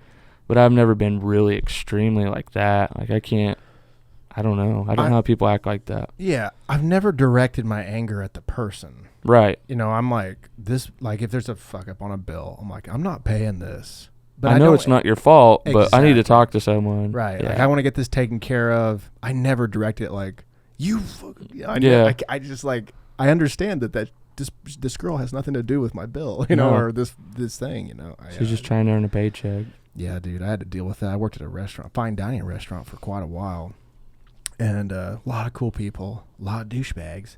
And I remember, I almost hesitate to say this, but I remember it was a steakhouse, and we had like these steak knife platters, and there would be people bitching me out. I'm like, I'm holding steak knives. There's a lot I could do right now. I'm not going to, because I'm sane and I'm cordial, and you're an idiot and you're not worth it. But it's like, do you understand like the hierarchy that's going on right here? And you're sitting down, you're right where my knee is. Like, maybe I'll just like, obviously I'm too big of a pussy to ever do that, but it goes through your head of like, well, that's the thing. If they do it to many people, they're going to run into someone that's someone's going to give break. A shit. Mm-hmm. Yeah, they're going to run to the wrong person. I guess at least the best thing that came out of customer service is that it made me not a dickhead towards other people. Definitely. If especially waiters and stuff, like if they're having a rough time, I'm like, dude, I'll live. Don't worry about it. Like, you're still going to get a tip. It's all good. Yeah, you're like me then. Yep. It's not their fault, Right. But some people just have to just be an asshole. A lot of times I would notice people that did that, and it was kind of like, oh, your life doesn't allow for very much control. A lot of times it was that. It was like, whatever you do, you're probably low man on the totem pole. And now this server comes to you, and you can bark orders at me or whatever, and yeah, I'm probably going to do them because it's my job. But if I always considered it a game. It was a game. It was called Make Tips, I guess. And I played the rules, and the rules were make you happy, bring you food, make you laugh, get you out of there. Yep. And if you wanted to gripe at me, bitch at me, belittle me, that's fine. I'm just going to keep playing by the rules. If this was the real world, there's different rules. Yep. But you're at work. And they know that too. Right. It's like, it's like most of the time I just felt pity for him. I was like, God, that sucks to be you, to be that big of a piece of shit. But then the cool people would come through, and you were inspired by them. They'd leave some huge tip, or they'd tell you some cool story, or they were just like wonderful people. I remember this one family that would come in. They're my favorite family to wait on. And in fact, her name is Nancy Allen, and I really want her on the podcast because she's a writer, and she wrote several novels, and then she wrote with James Patterson on a novel. Do you know James Patterson? I've heard the name, yeah. James Patterson's synonymous with Stephen King, basically. Okay. I mean, he is a huge novelist, and one of the things that he'll do is he'll find these other authors and he'll write with them in like a partnership. Well, she was one of these people, like a serious. I never knew that when she was coming in. Was that in California? Or? No, this is here. Downstream. Okay. No, this is at Downstream. Okay. And her and her family would come in, and she had two kids that I believe were roughly the same age, and they had just graduated from MSSU, and they came in, they were eating. And it's unbelievable how much your perception of reality controls you. Because anybody that I put their food in front of them, and they're like, wow, it looks beautiful, it looks delicious, this looks fabulous, they had a great meal. Anybody else that was like, thanks, they had a terrible meal. And it was just unbelievable. It was just like they had already sealed their fate on their dinner. It was unbelievable. I mean, I just saw it over and over and over again. Anyway, this family was the most complimentary, the most positive people of anyone that I ever waited on. Every time I put food in front of them, they're like, it looks so good. I'd come by like, how's everything? They're like, this is the best steak I've ever had. And they were like genuine about it, and they just radiated positivity. They were so cool. They touched me, versus the others, Yeah. Which I don't, obviously I don't carry that with me, the negativity that they tried to spew at me. I do a little thought process, a little game where I gather up all the negativity into a balloon, and I hold it and I go in my mind, and I just watch it fly away, and it doesn't bother me anymore. Well, that's a good idea. Yeah. The power of the imagination. Unbelievable. The power of imagining, of personifying things that aren't personifiable, like fear. What the hell is fear? It's just this thing. But it takes the form of things. It takes the form of a clown. It takes the form of a car wreck. It takes the form of all these things. And so, you can change that. You can change what form it takes and beat it. Kind of the whole, imagine everybody in their underwear when you give a speech. Right. You know, you're reversing it and you're manipulating the perception for your benefit. So I'll do that a lot. I'll do that a lot as far as gathering it, consolidating it, punting it into the universe. I need to be more like that. Yeah. That would, you got to figure it out. But that's been helpful. That's been helpful. Yeah. There was, when we were doing I've said his name 3 times, when we were doing our marriage counseling at the very, very first, when we were just getting married, the pastor's like, you got to go through 3 or 4 sessions or whatever. It's like, okay. And I was telling him, like, I was going through all my beliefs in my mind, and I was very anti-marriage. Like, I hated it. I was so I was like, I told her, like, we're never getting married. Mm-hmm. You know, kind of a dick thing to say now I think about it. But I was very anti-marriage, and then one night I was just thinking, like, where did this thought come from? And so I kind of like took the string of this thought. I kind of kept following it back, and I really where it led to was 3 or 4 older gentlemen in my life that had like spoken on me, their marriage and how terrible it was. Like one guy was from Walmart. I have no idea who he was. I was at Walmart with my mom. We were leaving. He's just sitting on the bench, and I just kind of like happened to look up. He looks at me. He's like, "Don't ever fucking get married." And I was like, and as a boy, I'm like, okay, you know, and that just kind of like worked its way into me, planted a seed. Yeah. And so I told him the metaphor of like, I was like, I went through my garden in my mind. I was trying to find out like who the fuck planted this stuff. Like if I planted it, then I'd say, should it still be here or should it not be, you know? But there was like, metaphorically speaking, there were a lot of things in there that I didn't plant that just kind of were spoken to me in passing or yeah, you never know what you say to someone will stick. Like that guy probably has no idea. Not a clue. You know, yeah. Saying that to a little kid, he's just mad one day. Yeah. It's crazy how that stuck. Yeah. And as a boy, you just like, whoa, what the hell? Okay.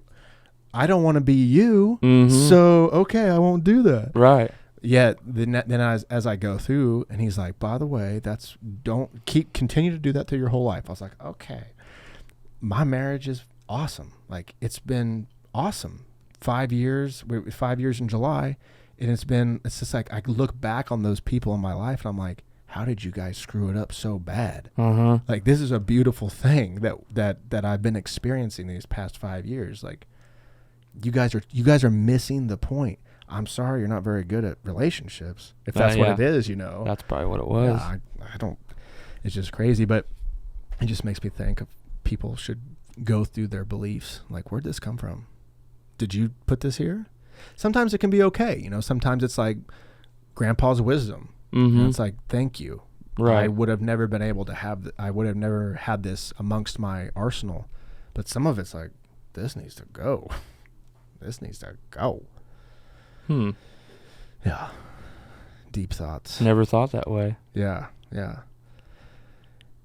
I mean, I didn't either until I went through a big life change, like getting married, you know. And then it was kind of like you find yourself about 2 or 3 weeks out, you'll find yourself, I felt like I was stoned out of my ass for 24 hours. Like I was so confused. I was so hazy. And so was she. And part of it is the planning and the stress and like guest list and all that kind of stuff. Oh, I'm sure it'd consume. Oh, yeah. It's awful. It's a chore. But part of it is your ego is melting because you're no longer you. Right. And when you go through the ceremony and everything, that's when like combines. And then from then on, it starts to harden. And then as time goes on, you solidify. Mm-hmm. And you become that one or whatever. At least that's kind of what we've gone through. But for the longest time, dude, it was really weird. I forgot I was going with that. Oh, just thinking that way.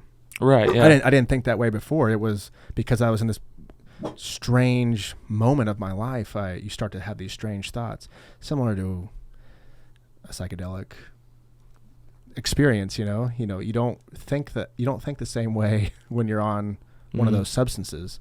You have to take it and be transported to this alternate realm, and suddenly things that were very clear are very not clear, are suddenly clear. Things that are this close to your face, you notice it. You're like, oh my God, I've been doing that. I said that. I did that, you know?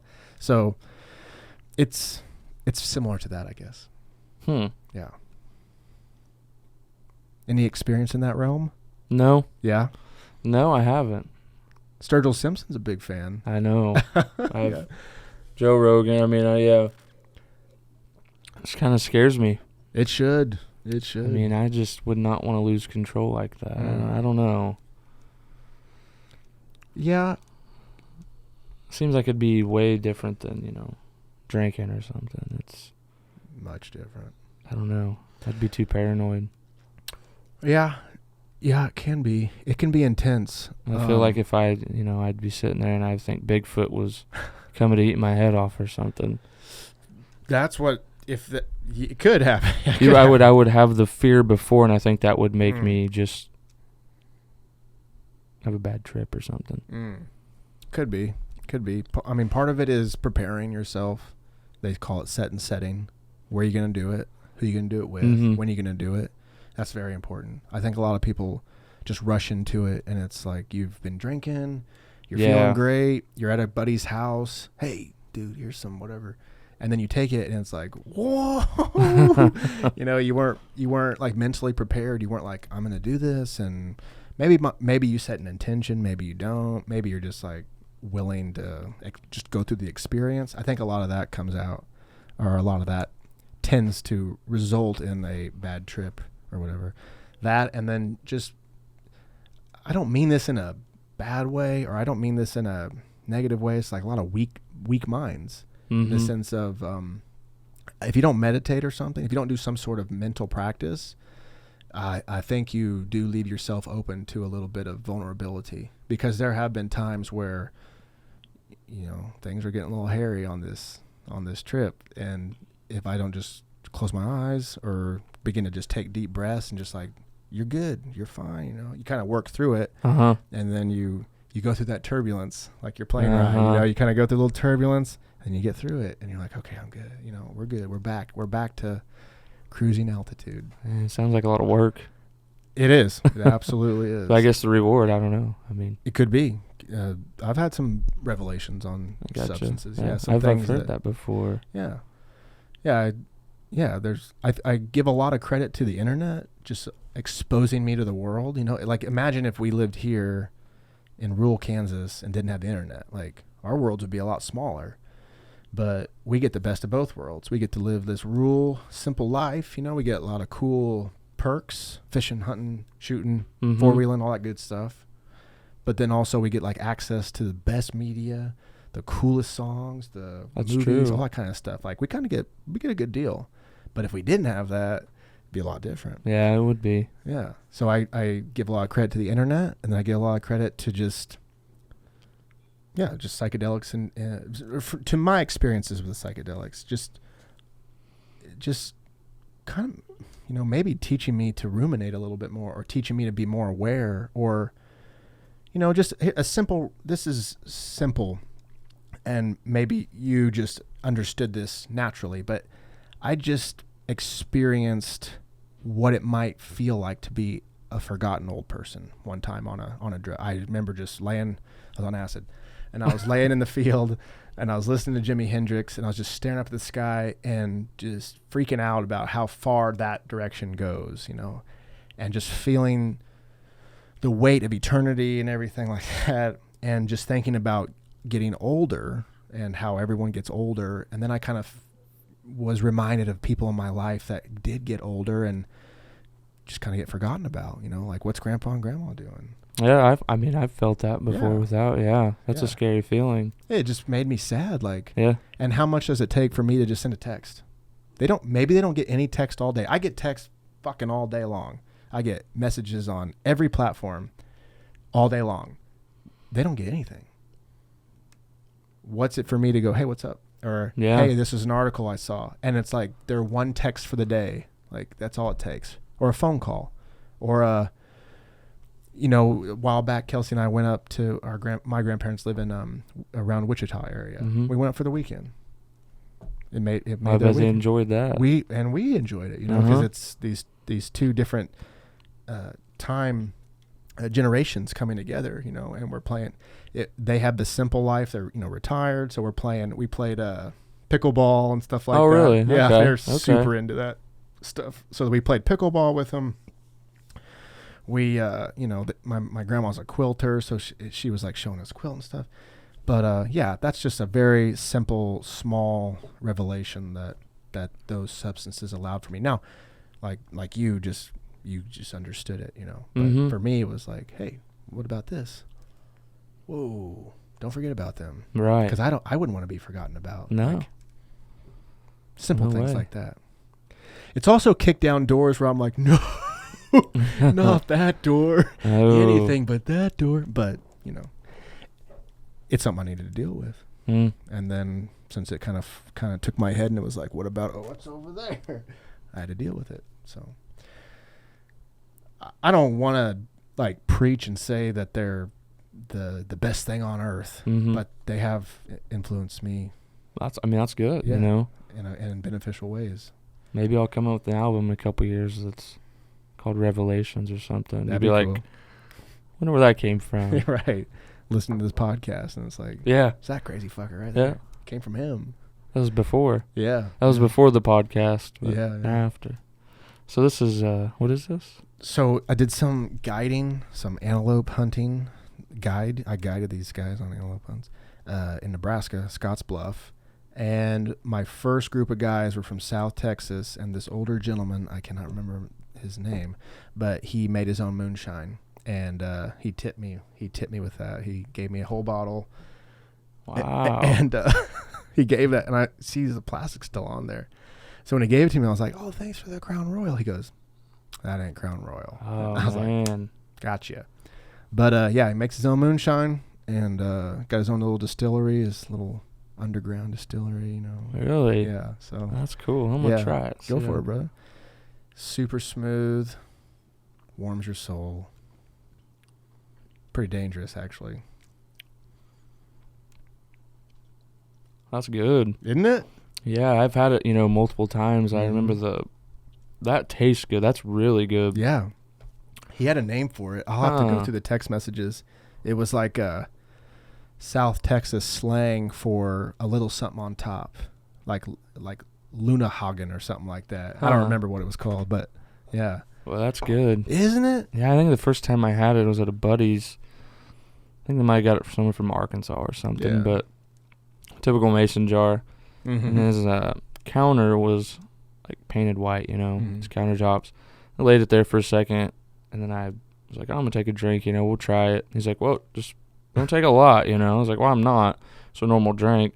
Yeah, it stripped it within, 20 seconds, 30 seconds. His bar. It's moonshine, yeah. And like we lit it on fire and it stayed for a while. It was Wow. strong. I mean, I had never experienced that. And Yeah. then my other buddy took just like he couldn't breathe. Yeah. Like blind you type stuff. Oh, yeah. Well, this is like good. Yeah, it's tasty. And he drank it with Coke or something. He says, I have 2 every night. And I was like, at first I was like, oh, that's cool. Then he's like, you want some? I'm like, okay, yeah. And I drink it neat. I drink bourbon neat. I prefer just like, I want that full flavor. Mhm. You can tell. It's funny. Like if you would have gave that to me and you had it in that, I would still know that the moonshine has it has a distinct taste. It's almost, I don't know how to explain that. Yeah, I don't either. But it's there, It's there. Yeah, it's like I don't know. Yeah. It's And weird. especially that stuff, because he said he had been doing it for 40 years or something. And this was an older guy. And he's like, I have 2 a night. Poured me one. He's like, you want something with it? I'm like, no, I need to go to bed. We're waking up at 4 a.m. to go take him out antelope hunting. It's like, I'll just drink it. And I took basically a shot, and they're all like, Oh yeah. oh, God. And I was like, whoa. By the time I had got back to my cabin, I had a little head change going on. Oh, I bet. Yeah, I was like, what? And then his statement of, I have 2 of those a night. I was like, holy He's shit, been doing it a while. bro. Yeah, he was a character, man. He was a cool guy. Meet a lot of cool people guiding. A lot of interesting I bet you people. do. Yeah, That'd be fun. yeah. It was fun. You do any hunting or anything like that? No, I've Yeah. been turkey hunting before, but haven't shot a deer or Mm-hmm. anything like that. I don't know. I've been around it, but I've just never. I have no answer why. Yeah. I don't know. Been playing music, dude. I guess, but I don't know. I would like to go though. You know? Oh, dude, we'll get you hooked up. Yeah. You know, are you friends with Zach Collard? Mm-mm. He lives up by you. He lives up just north of Pittsburgh. I think I know him. Yeah, he's actually the guy that got me into the guiding, and he used to guide around here. I think he still does, like duck hunts and whatnot. But yeah, he's the guy to talk to. He's elk hunted and bear hunted and all kinds of stuff. Real cool. I have real a cousin cool that does it. He does guides and stuff Really? too. Mm-hmm. It's one of those things where I was like, I'm getting paid to do this. Yeah, this is that'd be cool as great. shit. Yeah. Now I'm more fishing is. Okay. And I have a song actually on there called Catfishing. I wrote about my grandpa and brother. There it is, number 10. Yeah. But that's what I enjoyed. Yeah. You know. Noodling? Never been noodling, no. I usually catfish bass, but I do like spoonbilling. That's pretty fun. Okay. Yeah. How do you do that? I got snag. So you got a line? You got a yeah, reel? and you snag them. Okay. Mm-hmm. And then just rip them, just as hard as Yep. you can. Yep. I went noodling with my cousin, and it was unsuccessful. But That'd the be- fear Oh man, I'm that telling you you, have, reaching down them holes and stuff. man, it was intense. I was so happy there was nothing in that fucking hole. I bet. I was like, I don't care if it's a fish or a turtle. Like, just don't let anything be in there, please. I mean, there's. I don't You know. never know. Fucking snake. I mean, Mm-hmm. but you know, when your cousin asks you to go noodling, you don't say no. Right. You're just like, You're in the moment too. mhm. I mean, yeah. could drink some of this. If I go again, Yeah, you I'll would, yeah. have to. Yep. You know? And then I'll be like, "Welcome to the SciFi And Friends podcast." Yep. My hand was bitten Bitten off off, by a yep. fucking alligator snapping. Brought to you by Moonshine. I always think about Bass Pro back in the day, like classic Bass Pro, not the show, not the circus it's become, but classic Bass Pro, when they had the big alligator snapping turtle. You remember Mhm. that? It's Yep. like 150 years old. Mm-hmm. That's what I think I'm putting my hands I know, into right? every time. Yeah. I see old. Earl was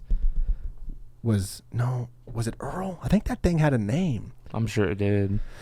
I always think I'm gonna stick my hand in Earl's mouth. It was like in the middle of Bass Pro, like Yeah. towards the yeah, Big aquarium. It's like the first thing you saw. It's Mm-hmm. fucking huge turtle, huge. I love Bass Pro. I love it. It's a fun place. I went to that Wonders of Wildlife. We went to that. It's pretty cool. It is. It's huge. yeah. It's pretty neat. You like keep taking turns, like corners, and you're like, it's probably over. Yeah, but no, let's keep going. Yeah. The one where you go into like, I guess it'd be called the amphitheater or what, I don't know, the really big room. Mm-hmm. Cause you're kind of like in these hallways and there's aquariums and cool shit. And then you like go into this room and you were there, but it's like 100-foot tall and giant wall aquarium. Like it's impressive. Yeah. It's impressive. It's crazy. There's a, where all the deer are. Mhm. There's actually one from Crawford County in there. If No you look, way. yeah. Like the museum of like big ass deer. Mm-hmm. Yeah. Yeah. Dang. There's one. Yeah, I think it's the guy that owns the taxidermy place in Pittsburgh. Okay. I think Jameson's his last Yeah, name. yeah. Mhm. It's up there. Yeah. Dang. Uh-huh. I believe it. There's some big deer. Kansas is like land of legends, dude. Yeah, I know. I'm sure you know Jason Aldean, Luke Bryan, Mhm. and Willie. They come down to Adam LaRocha's place in Fort Scott. That's so weird. E3. Yeah, I seen them. My buddy worked at a bar in Fort Scott. It was, I don't know, 6 years ago or something. Yeah. Before I even played music. Yeah. He's like, "You gotta come to the bar tonight." I was like, "Well, we're in Pittsburgh." He's like, "Just come. Yeah. Just trust me." Yeah. I was like, "All right, whatever." He's like, "There's gonna be someone here." I caught wind of it. I was like, "All right." He's like, "I know you'll like it." So we go. I think it was 3 of us. We were sitting in a booth, and Jason Aldean walked in. I was like, "Holy crap!" He's like, "I told you." And there was like 4 people in the bar. Dang. And they went upstairs, and then my buddy went to the bathroom, and he's like, "Guess who I just pissed by?" It was Luke Bryan. Oh shit. And then we were still sitting there, and some camera crew and some people in cameras, so they came in, and at the time, I didn't even know who he was. Mm. It was before Duck Dynasty. It was Mm. Willie. Mm. He was just standing there eating some chicken, and my buddy's like, "You have no idea who that is." He's like, in the duck world, it's Willie Robertson. And I was like, okay, and Yeah. met him. He talked to us and stuff. Super cool guy. Dang, that's Very awesome. nice. Yeah. That is awesome. Yeah. I've heard. Well, Collard Zach Mm-hmm. talks about those guys Really? going up there and having that land and stuff. I don't think he guided them, but knows the guides that do that kind of stuff with them. Yeah, and it's outside of Fort Scott. Mm-hmm. LaRoche, he was a professional baseball player. That's right. That's Mhm. right. Because one of the somehow I met his videographer, I believe, at one point. And your buddy with Mossberg, right? Oh, yeah, for sure. Yep. Mossberg was telling me that one of the Gracies come out here to Fort Scott, same place, and they hunt like jiu-jitsu, like Royce Gracie, those type guys. Like, yeah, like the Huh. Gracie. Like I don't remember which one he said, but with met that him. family. Met him in Hawaii, and then they got to talking. He's like, "Oh, I'm from Pittsburgh." And he's like, "Kansas?" He's like, "I go deer hunting in Fort Maybe. Scott." Yep, E3 Ranch. It's crazy, dude. It's hard telling who's been out there. It's weird. It's like right there. It's just you wouldn't think that those sorts of caliber of people No. would be going up In Fort Scott. there. Yeah, God forbid Fort Scott. I haven't spent a lot of time up there, but That's an odd place to. it is. That would have that. It's just the town I drive through when I go to Kansas City. Exactly. That's what like, you got to stop a little bit. Right, right. That's where you get McDonald's or something if you're going out. I stop. Yep. And then I it's think just they have all a highway. College, don't they? Fort College? Scott Community I College. think a lot yep. of football players, a lot Like- of like D1 people that don't have the grades. Yeah, they come down. They'll Mhm. play a couple. Yeah, I had a few buddies in high school. They played there, and there were some guys that came down, and I think they went to the NFL. I believe it, dude. Can't remember their names. There was two of them, Mm-hmm. but that's why Mm-hmm. I think Coffeyville's the same way. probably. There's a so the best job I ever had in California is I worked for Netflix. I worked for a production company that did Chef's Table. Are you familiar with Chef's Table? Is it a show on there? Yeah, it's a It series. seems like I've scrolled through and seen it. It's like one of their flagship, like Netflix flagship series. Okay. But it's basically a showcase of these chefs, like world-renowned chefs, like Frances Mallman and Nikki. I can't remember how to say her last name. She was the LA episode.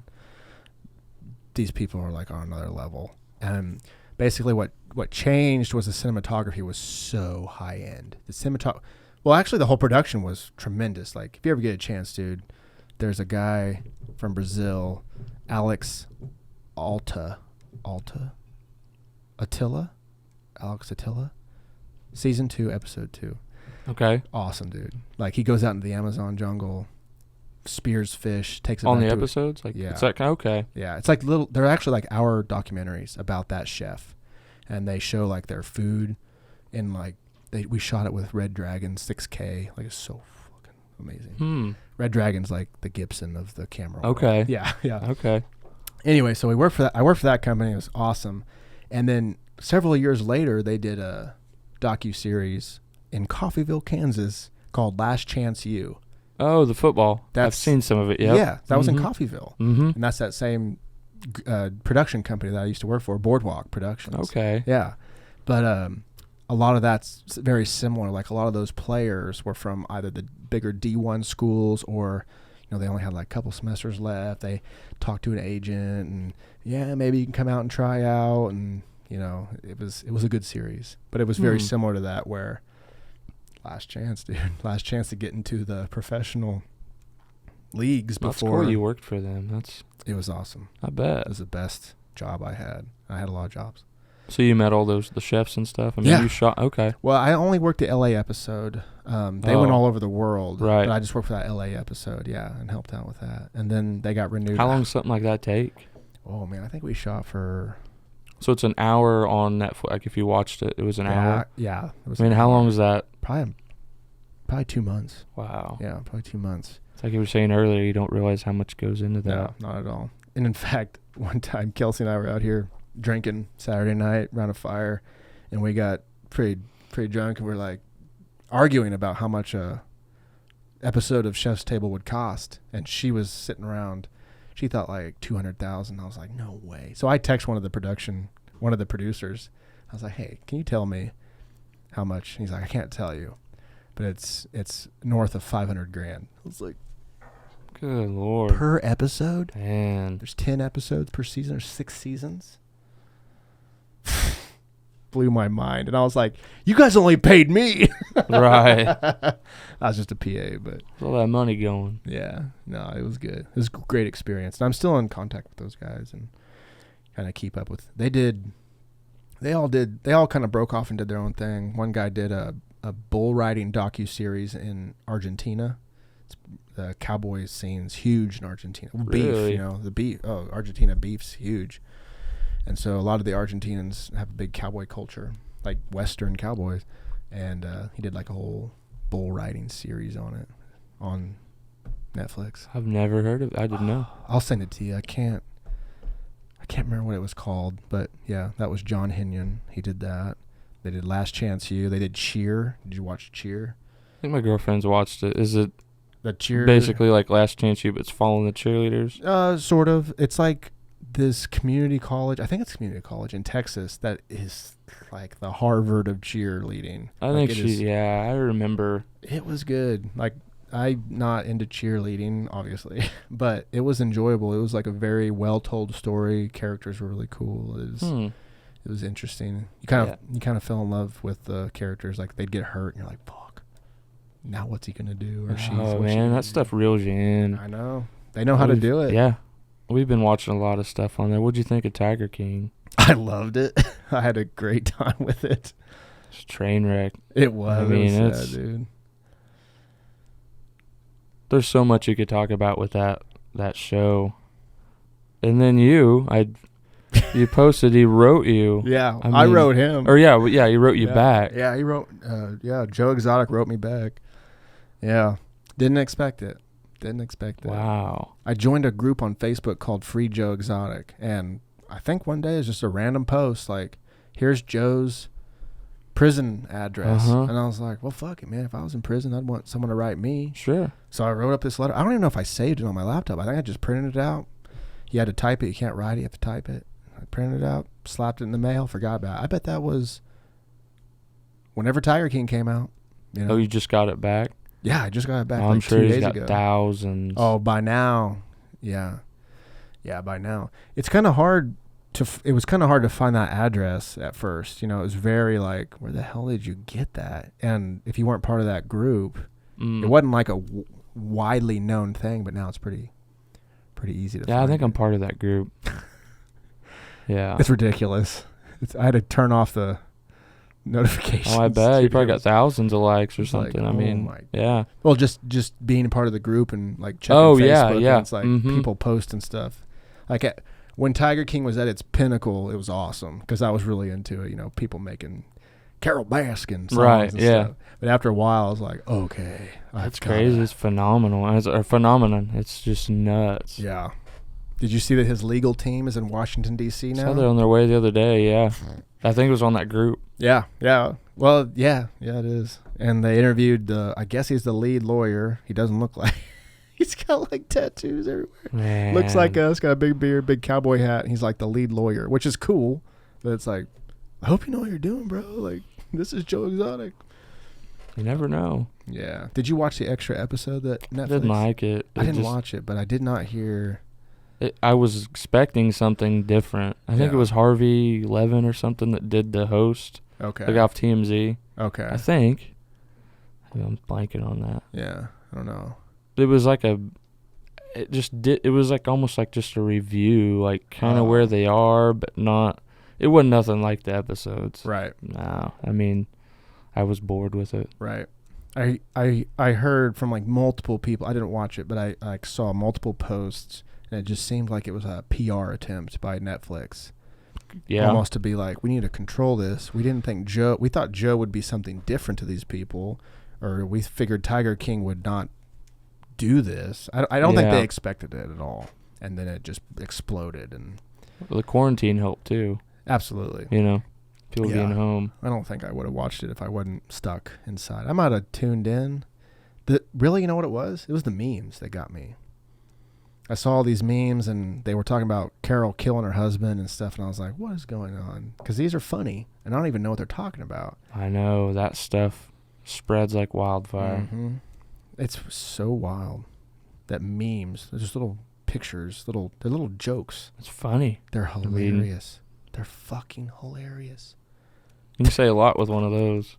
Yeah, they capture like the title or whatever. Almost capture, like the good ones capture it perfectly on like how I feel on Saturdays or whatever. And it shows a picture and you're like, that's fucking perfect. You couldn't make that any better.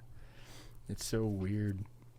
I can't, once again, this goes back to earlier part of our conversation, but like there are accounts on Instagram that's all they do. Like they make memes, and that's how they make money. They just make memes. Same with like the Russian hackers. I wish I could figure that out. You got a guitar, homie. It's just a matter of time. Just a matter of time. Well, dude, we've been going 3 hours and 10 minutes. Have we really? Yeah. Wow. Like before, I was like, man, 45 minutes or something. We're going over that, but holy cow, man. Yeah. That's how it happens. Well, sweet. Yeah. Well, I've had a good time. Yeah. It's cool. My first podcast. I dig it. Yeah, it was fun. It was fun, man. You did great. Oh, thanks. Yeah, love the stories, love the music. Before we wrap all this up, you want to give a shout out to like all your social media? I know you kind of talked about your upcoming shows and stuff, but do it again. Yeah, you can go to www.timnowell.com and check out like the dates. There's merch on there. I'm out right now, so there's no merch available, but I'll get that back on. Hell yeah, I want some. Yeah, you can search my name just on Facebook, and I have a personal page, but hit the like on the artist page. But yeah, I think the next show will be June 13th. Nice. And it's that festival in Lockwood, Missouri. Mm-hmm. Cool, man. I'll be posting something about it on my Facebook soon.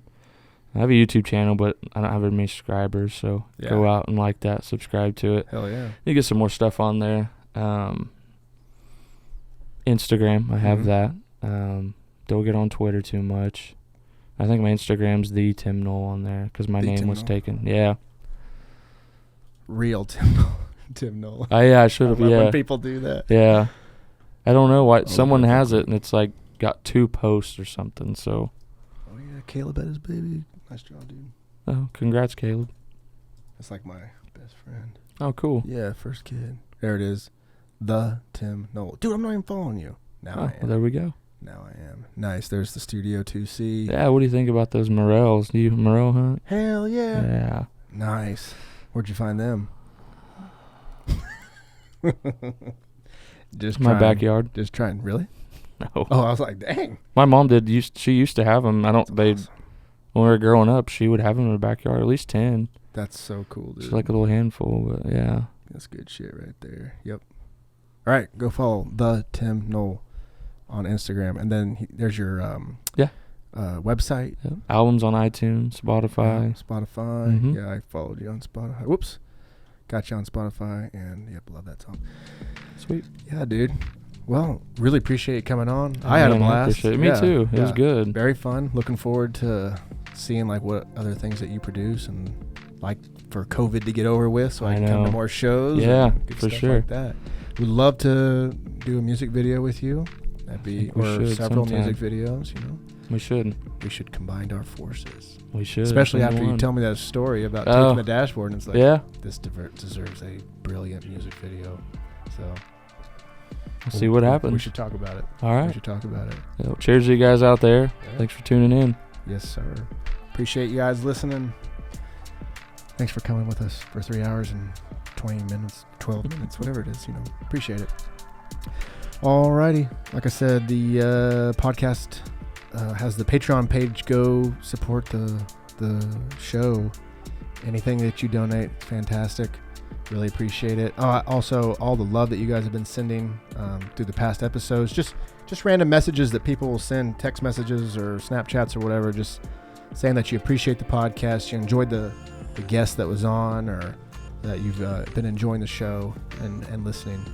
Those messages mean a lot to me. So really appreciate it. Thanks for listening. Have a great week. Peace.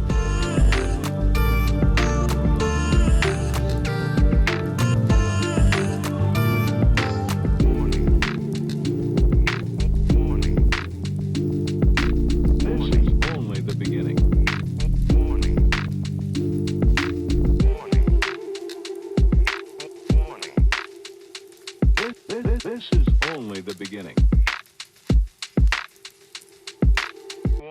SciFi wins.